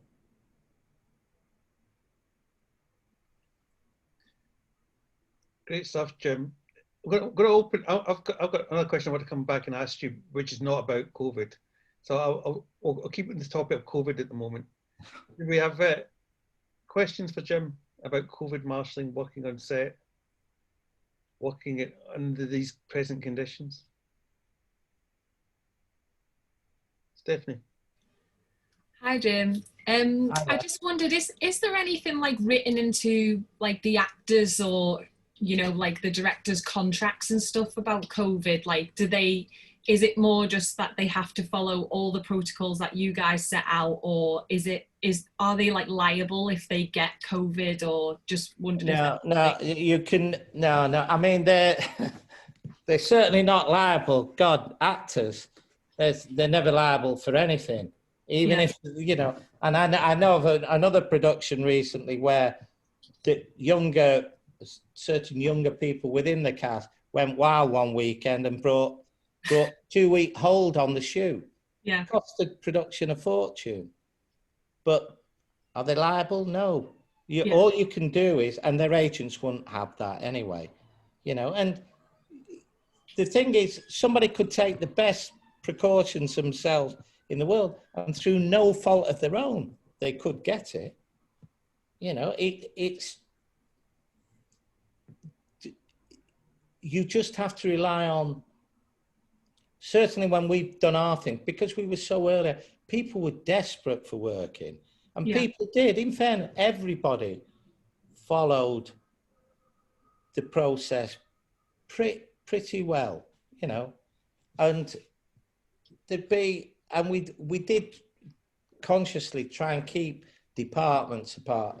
And then we had, for example, within the standby props, we had a guy was due to come in and join us on Medusa, the last thing. So he had to come in the day before, and he came in, we had him the very first person to be seen. And where we were doing the testing was outside of the main set part. You know, we had a special area for doing all of this. Yeah, I was present when he came, as were two other people from that department.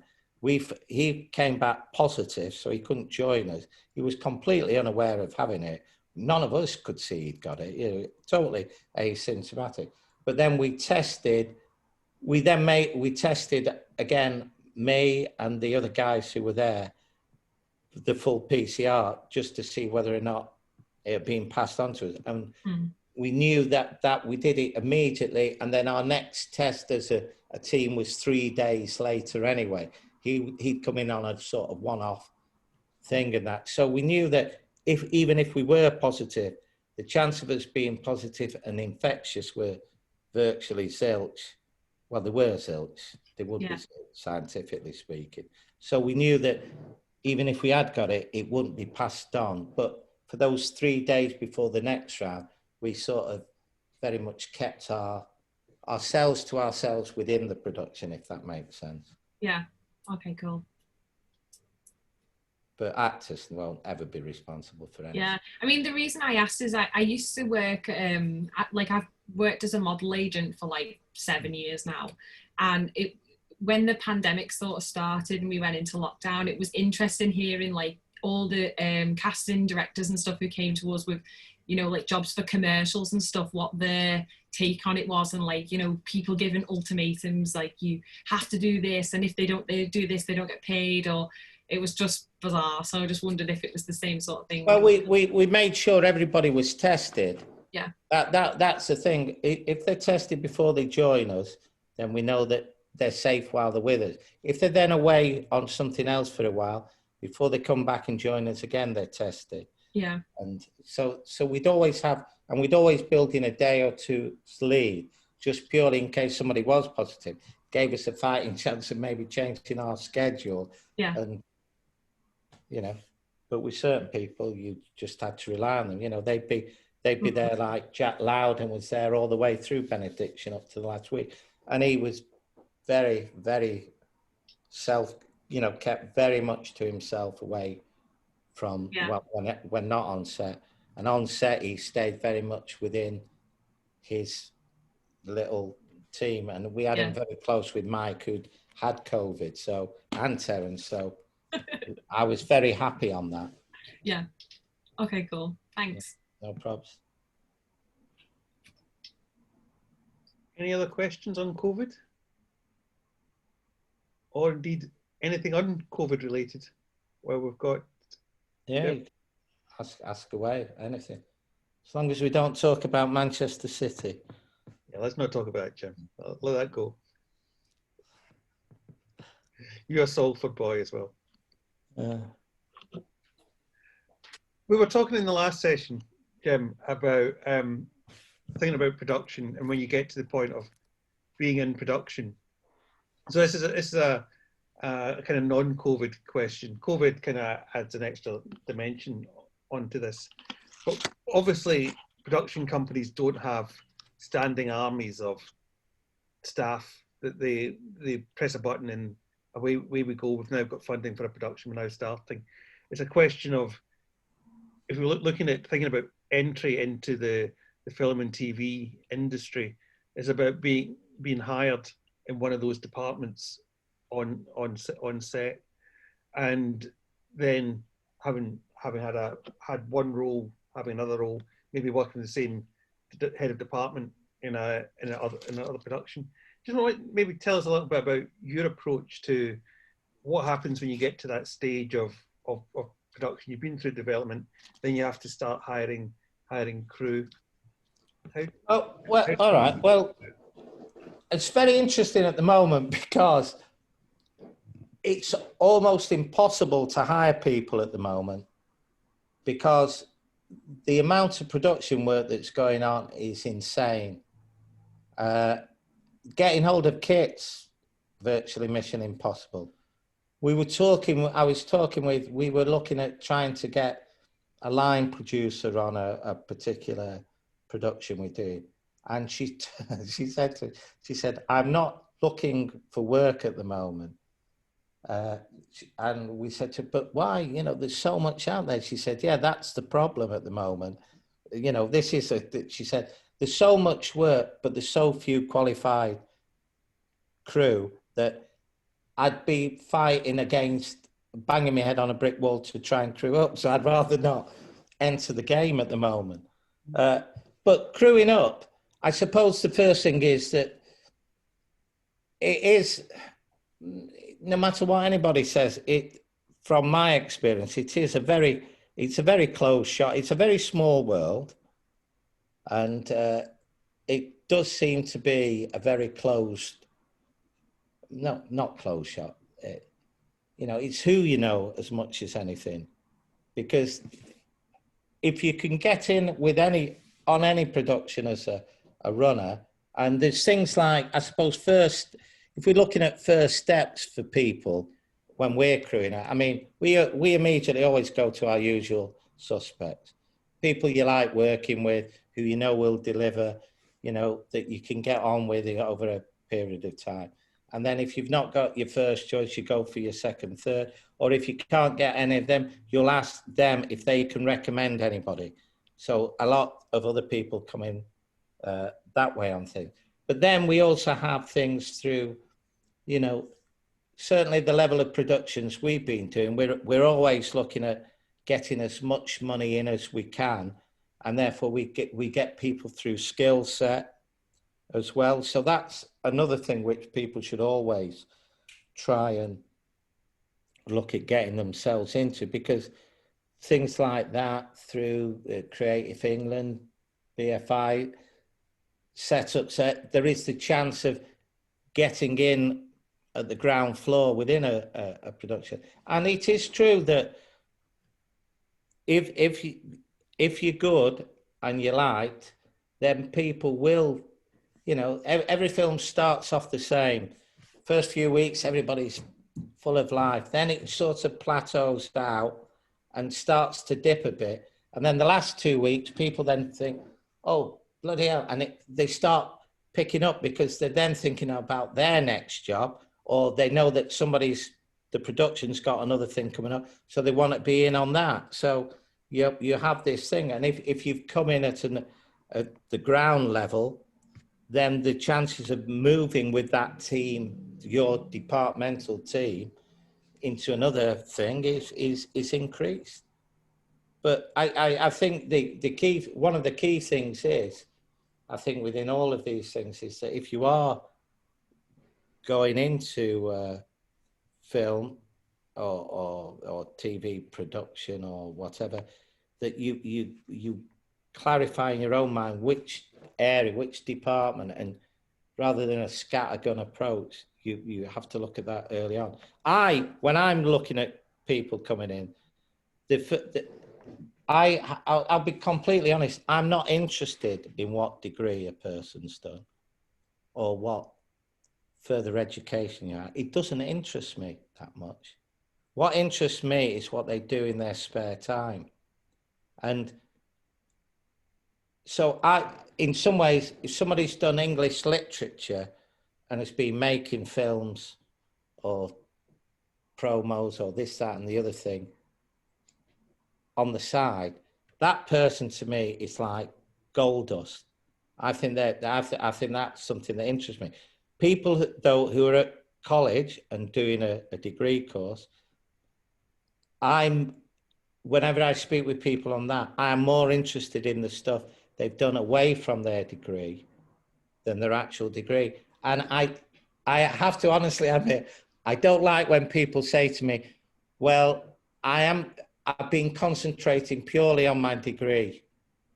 Because you see, I think when people are at college doing a degree within media in its general sense, I think what they should be doing is they should be exploiting those facilities to the utmost for their own private enterprise and doing their own stuff away. Or they do their stuff, which they can then hand in as project work. But if they can get somebody else paying them to do it, fantastic.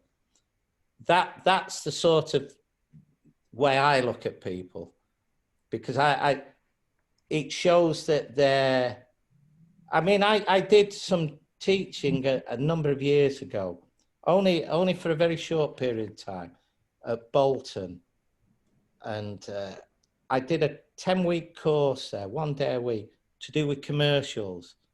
And the idea was I gave people an insight into, because I've spent most of my life doing commercials, on the process and that.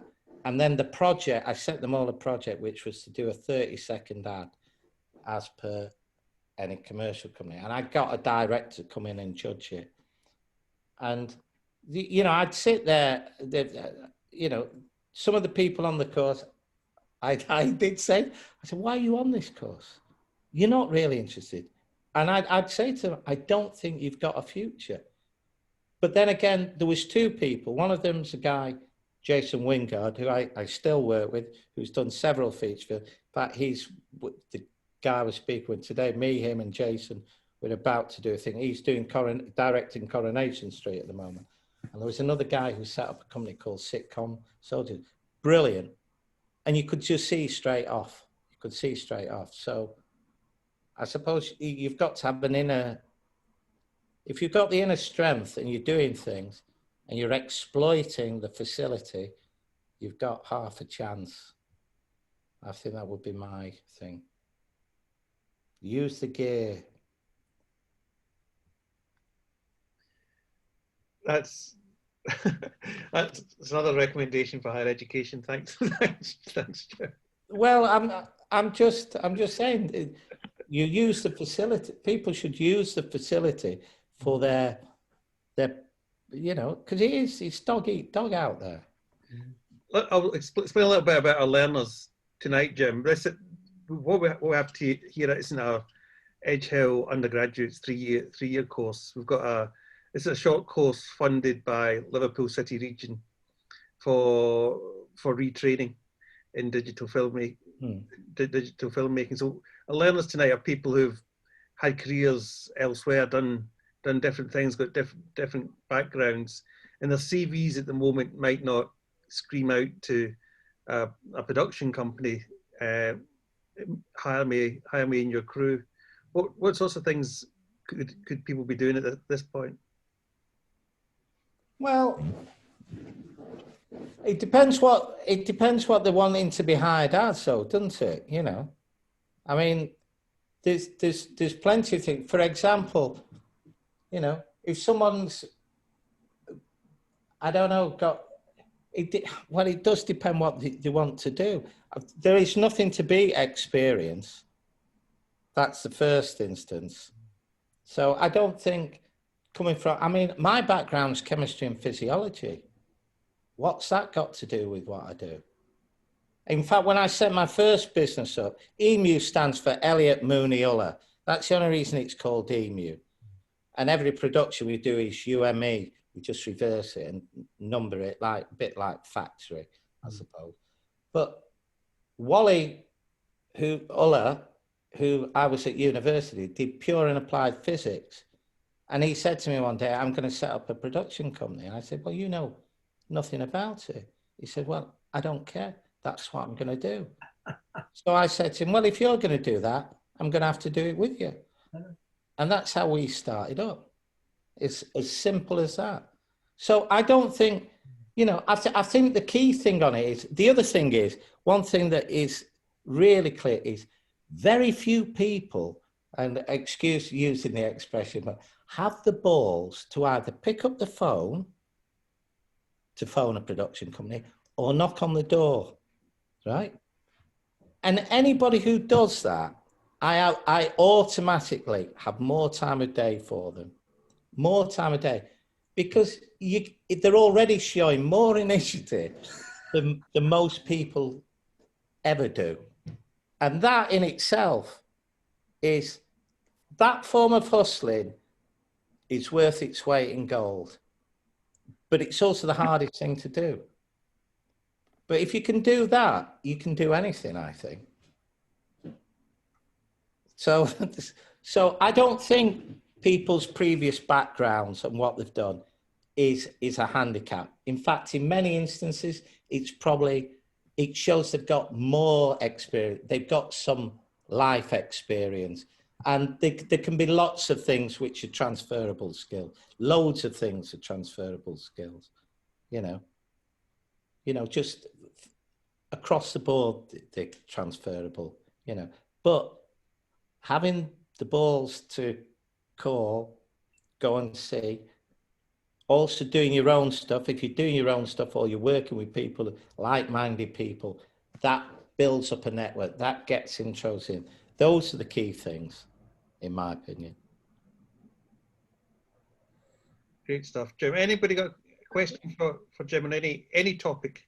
I have a question, if that's okay. Go on, fire away. Sorry, I'm circling back to what you just said. I did that recently, last year actually. I sent emails out to companies in like Liverpool and the Northwest nearby, so to Manchester, reasonable distance, obviously. They never really got back, probably because it was a pandemic, but I tried. When I spoke the other week to a company called Film Buddy, if you've heard of it. No, I can't say I've heard of them. But well, yeah, sorry. They were saying that's not really the best thing to do because it's about who you know and stuff. So they're more willing to hire people, and sending emails isn't the best way. That sounds like a contradiction what you're saying, but I'm just trying to figure it out. No, it's not a contradiction. Because what I said is people just sending emails is nothing. You know, I get loads of emails, but I don't get loads of people phoning me up. And I don't get loads of people turning up at the door. That's what I'm saying. That's what I'm saying is, you know, emails, there's 1,000,001 emails and that, you know. So maybe part of the thing is to, you know, if you're serious about film and that, then maybe you look at trying to get into the skill set bracket of things, you know. I don't know, you know, things like that. Or, you know, but it's never going to be easy. But there is, you know, there's a huge demand for product at the moment. But, thank you. No problem. George and Jackie, you got your hand up?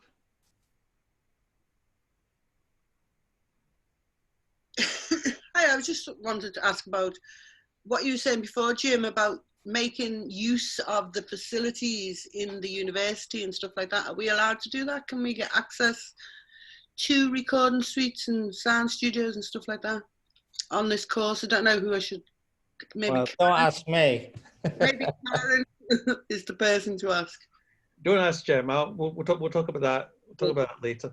Yeah, we'll come around to that later. We'll come back to that. Okay. Thank you.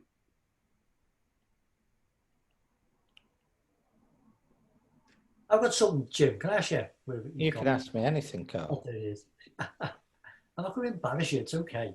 The other day you mentioned a project, a mobile film project. Oh, yeah. Whether you can talk about it or not. If you can't, it's fine. The reason I've asked you that question is Matthew mentioned something earlier. He was in the room somewhere. There he is. But Matthew mentioned something earlier about future technologies. And now on one hand, yes, we can shoot big movies.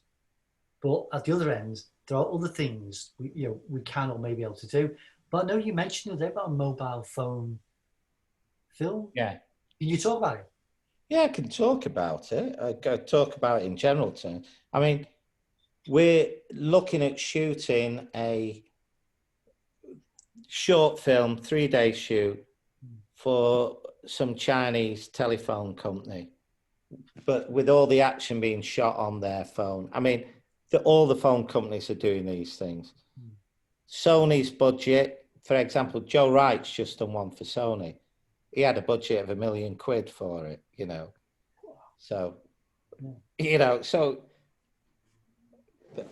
but the thing is, you know, besides shooting the thing, everything else is full-blown commercial. So it's not really the right way because, you know, they'll do everything. Technically, it is shot with the phone, but the phone will be mounted in a special cage. It will be on dolly things. So you'll get shot, which will look spectacular. They'll mount it on a drone or what have you. There'll be all sorts of things within Joe's thing. But technically, it's shot on a phone. But then there's the whole process of taking the stuff off there.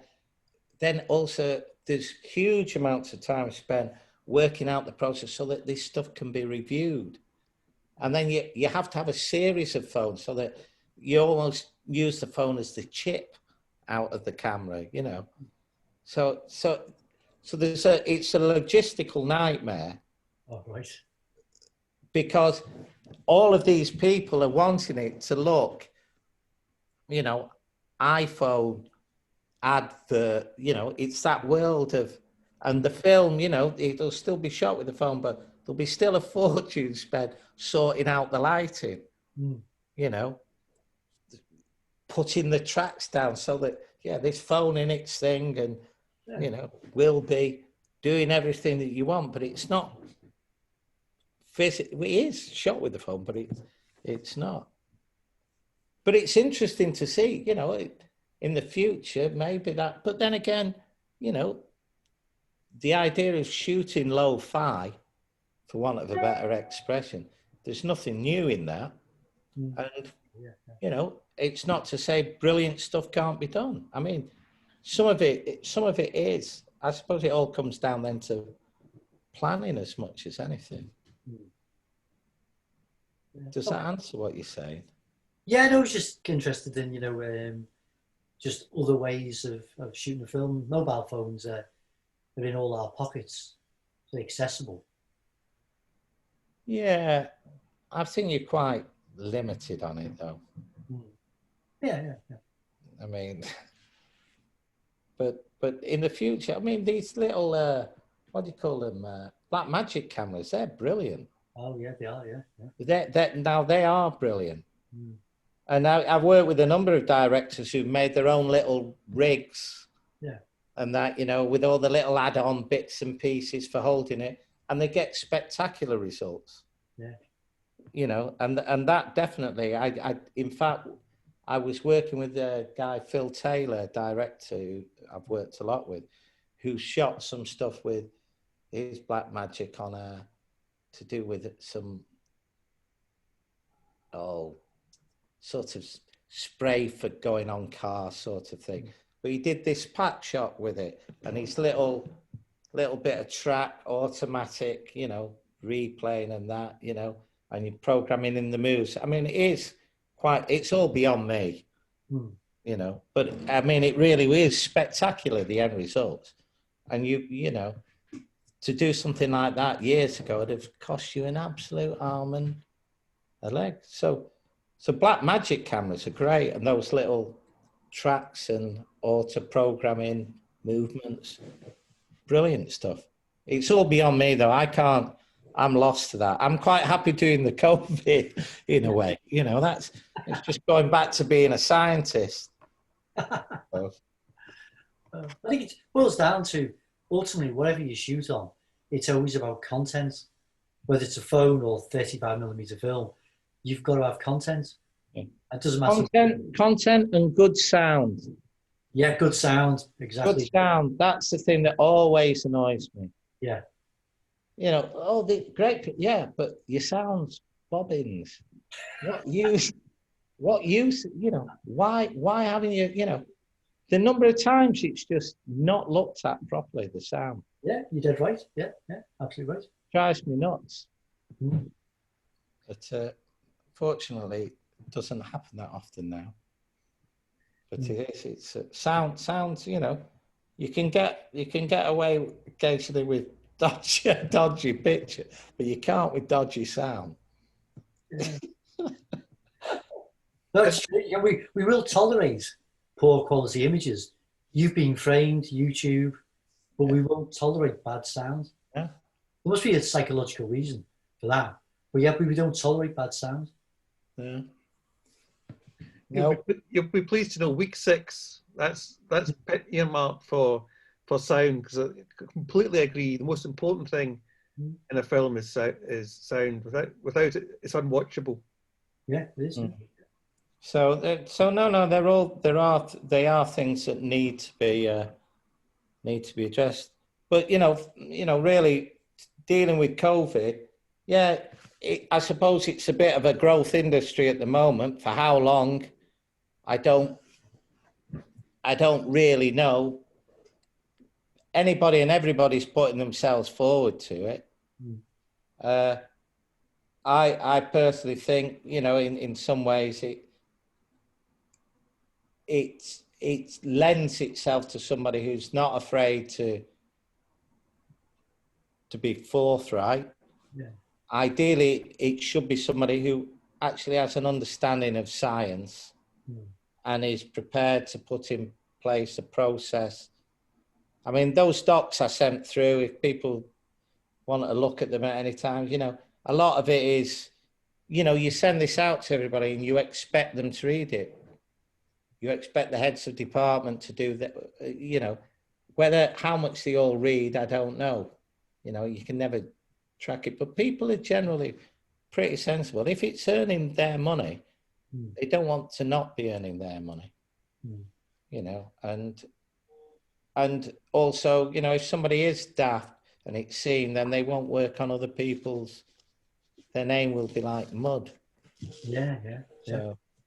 So it has its own own thing, but a lot of people have made huge sums of money out of it, and insisting on things that sometimes aren't. All right, you know, I've had people in what would be classed as really low risk groups telling me at times about, oh, you know, I don't think you're taking this thing or the correct way. And I say, I turn around and say, well, hold on a minute, let's look at this realistically. I'm over 60 now, I'm male. I'm in a very high risk group here. Do you think I'd be putting myself, I said, I'm not interested that much in you. I'm more interested in me. Do you think I'd be putting myself at risk? I said, you're lucky that you're working with me because I'm really concerned about myself. So if I'm going to be safe, you'll be safe, you know, but you have to follow the protocol. Keep your mask on, keep your distance. When you're not on set, keep to yourself as much as you can and just be sensible about it. And then we'll all be happy. That was good advice before the pandemic. Pardon? That was good advice before the pandemic as well. Well, yeah, but, you know, but hopefully now, you know, the fact of the, you know, by hook or by crook, the herd immunity is coming into play, so the chances of it spreading. But there is a lot of scaremongering as well. I mean, some of it quite right to do, but, you know, as a virus, it's a very simple virus in the sense of what has to be dealt with. And the number of, you know, they're going about the mutations, but the mutations are all, I'm going in a scientific mode, are all very much within very specific areas of the structure of the thing. So it's not like the flu virus, but, you know, we'll end up having our annual jabs on it, won't we? You know, that's the way it'll go. It'll be like flu. And flu still kills a lot of people, a very lot of people. So there's a happy note to finish on, isn't it? It's been a night of cheer, really, to you and Roy. Got one last question from Matthew. Well, to close us, Matthew, if you've got a quick question, go on. Yeah, Jim, I just wanted to ask, what tips would you recommend for gaining commercial clients? Because my background, I used to work for Video Inc. I don't know if you've heard of them. They're similar to Sitcom Soldiers, but I used to be the first AD when they first initially started out. But they do broadcast music videos for TV, so that was their niche. Yeah. In terms of commercial, like, or corporate clients, or, you know, TV-based like commercials, how would you approach or get the work? Would you say for first-time directors, kind of thing? Well, first-time directors, well, the ideal thing is, if you're a first-time director, I mean, have you got a reel of work, of anything that you've done? Yeah, I've produced a various amount of work, yeah. Okay, well, then you can always, well, the thing is, production companies is your starting point, isn't it? On one thing, if you're wanting to go into the commercial world, there's two fronts. You either contact advertising agencies, so they're like direct yourself, or companies, which is a long process, you know, good lead time. And again, then you need the balls to be on the phone to those people and work your way in and all of that. the other thing is you go round, you do the rounds of the production companies who do commercial work. So, which are changing all the time. I mean, I know some of the old regulars in Manchester, the likes of Chief, the likes of the Gay, you know, even me to a degree. There's no harm in you sending stuff to me. So I always have used. And you used to be a first AD. Yeah. All right. Well, that's also interesting to know. So you, well, by all means, drop me a line. Brilliant. Yeah. On that. But yeah, production companies is the thing because they have their roster of directors, you know, and you'll probably end up. They might get some scrawny job in somewhere that's more paying than it's worth, and then you'd be greatly exploited potentially. And but it's a foot in the door, isn't it? Yeah. The other thing is that speaking with people who run studios or studio spaces, just to find out off them, you can often see, like there's a guy I use a lot. He has an operation called the Big Shed in Trafford Park, Justin Windle. And Justin can't help himself to put on bloody Instagram or this. Oh, I've got so-and-so in this week and that. So things like that can be a good source of who's doing, who's, you know, who's actually making stuff. So that would be one of my suggestions on that, if it's of any use. Yeah, definitely. Just with regard to that as well, rather than just simply looking for production houses, if I've upskilled myself in terms of being a DOP as well as a director, so obviously I don't really have to outsource all the time, and I've invested in certain amounts of equipment, then is it a case of like just contacting brands you believe in or certain things and then just be like, oh, here's my reel of work, you know? Well, the trouble is most brands, most big things are tied in with specific advertising agencies who have their creative directors. I'm dealing with one at the moment, which is insane. It's just, in fact, I was on it before, and that call I had before is to do with it, where for some reason, for some stupid reason, I've agreed to do this job. And it's one of those, Carl will have seen these things before, where then you have somebody saying, right, you know the John Lewis Christmas ad? You know, oh yeah, that one that costs 300 grand. Yeah. Well, I want something like that. I've got 30 grand, you know. And so it's like dealing with lunatics. And, you know, and it's been quite funny today because I was keen to do this job. It's quite good fun, but it's getting sillier and sillier. And I'm now at the moment where I've got enough on me, so I'm quite happy to walk away from it.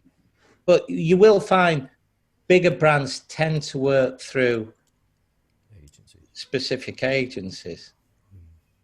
But drop me your reel and that, and who knows, maybe there could be something there.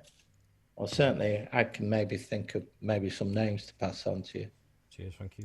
No problem. That's brilliant. That's very generous, Jim. Thanks for that. All right. You've been an absolute star. Thank you so much. Well, I hope I've been of some use.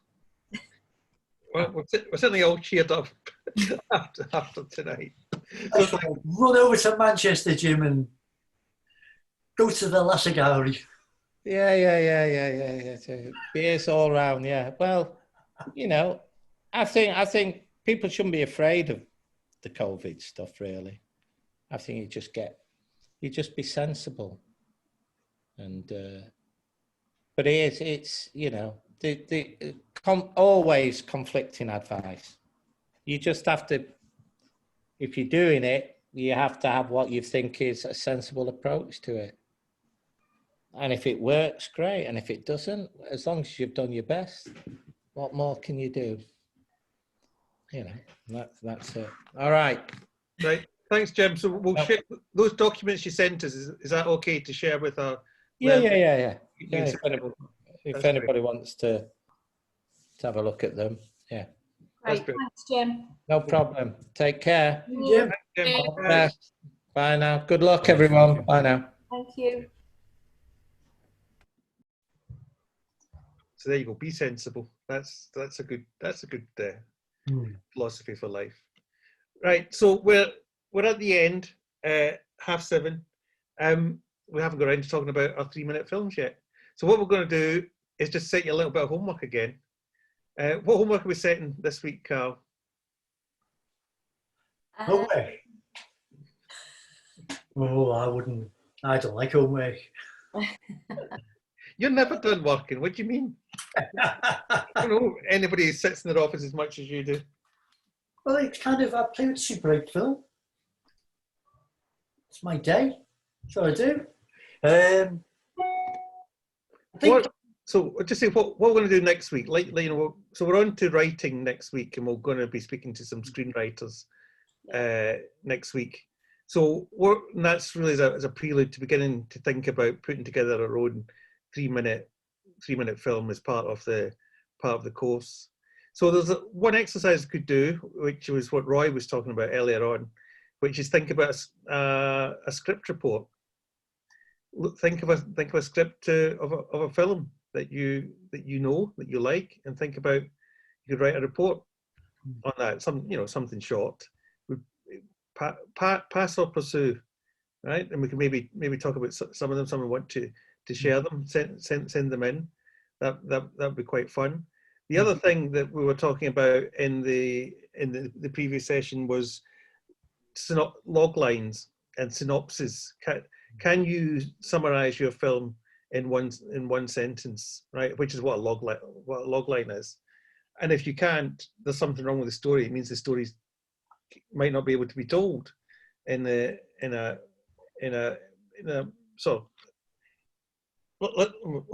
That might not be. It might be difficult to tell. If you can't tell the story in one line, it might be difficult to communicate to other people what the story is.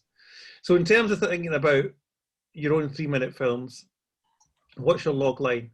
What's your 1-sentence summary, right? So let's think about that for next week. Then we'll hear from some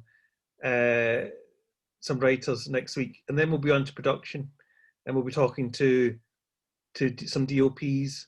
We'll be talking to DOPs from different kinds of bits of film and TV making. I'm very excited about some. I won't say who it is at the moment. Something really quite fun that we'll be able to get in the next couple of weeks. So we'll be talking about using cameras in production and working on sets in those weeks. And week 6 we'll look at sound, because sound's really, really important, right? So that's what we'll do. Your homework is, if one or the other, think about a script report. Think about your log line for your 3-minute film. We're back at the normal time of Monday at 4:30 to 7:30 next week. As Roy was saying, it's death when your show gets moved about the schedules. We're back to a regular slot on Monday, right? There is something I could add to the homework, by the way, Martin. Is one of in fact a talk I gave recently, which is about the dreaded blank page. And maybe I could do this on a different occasion in better detail. But one of the greatest ways to generate a story is to start with an image and let the image be seduced by an image and let the image take you on a journey. So what you could do, you're thinking about a 3-minute film, and I could upload a couple of photographs now, and just as an experiment between now and next week, just think of a film, a 3-minute film, based on that image. Does that make sense? Can I just upload, I'll upload 2 images into the chat room now, if I can, if it'll let me. Is that the best place to put them? I can send them out tomorrow when I send out the recording, Carl. I can send all that then. I usually send all the information that's been given out in the session, so I can do that if that's okay. Okay, that'll be slightly easier. What I'll do, I'll send you an email in a second, Karen, and I'll just put a couple of sentences in it about kind of what to do. and I'll just attach 2 images, and whoever wants to use image A or B, that's fine. But just treat it as an experiment, as a way of letting the image dictate a story or inspire a story. It makes life a lot easier, by the way. Makes things a lot easier. Well, that's good advice. Let yourself be seduced. Martin, Between sorry. now. Sorry, it's a question. Yeah, sorry, I have a question. Is there a brief for this film? Because this, because like certain aspects we have to hit to do this film and stuff. Like, what is the? This sounds stupid. It's going to sound stupid. I'm sorry. What is like? Do we know what we're like? Does it need actors and stuff? Because when I was at university last year, you had to plan ahead for the actors to make sure you get the right ones and stuff. Is there like a not a time plan, but like a schedule and stuff of what we've got to manage to do? Like, not like a brief, but like something that helps develop the idea, like tick the boxes as before we, or is it for the last week is the week we've got to film it all in? No, you don't film it in the last week. You know. No, that's what I'm asking. Is there like a specific, not a specific way, but like a time plan? So by week 7 we should be able to start filming and stuff, because won't we need all the paperwork and stuff in, like for all the actors and locations and stuff to say we've got it all in. Sorry.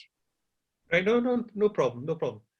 Right, at the moment I don't want to limit what it is you can do or prescribe what it is you can do, and you know, as we looked at last week, your film doesn't even need to have the moving image in it. You can be based on photographs or whatever. At the moment, I just want you to think about what you could do within 3 minutes, right? What I can do is definitely, when we begin to talk about this stuff next week, and we've got a finite amount of time to do it, because it all will need to be done by the 31st of July, is hit those beats of when things should be completed. Some people might have actors, some people won't have actors, right? So for next week, at the moment, we're just getting you to think about ideas. We want to be ideas led at this point. I think that's what we're hearing from everybody we've talked to, all the directors, all the producers that we've talked to. It's all about ideas. It's all about good content before we get all nerdy around questions of digital kit, right? So that, at the moment, let's think about that, and then next week I'll try and answer your question, Joseph, about the time scale, and if you want a brief for the short films, okay? Right. But at the moment, let's just think about ideas. Now, it's getting very late. You've all been very patient. We're 11 minutes overdue. I'm sure people in your house want to get back on the internet and start downloading things, or playing games, or want to get back into the kitchen where you've been sitting for the last 3 hours. So wonderful to see you all.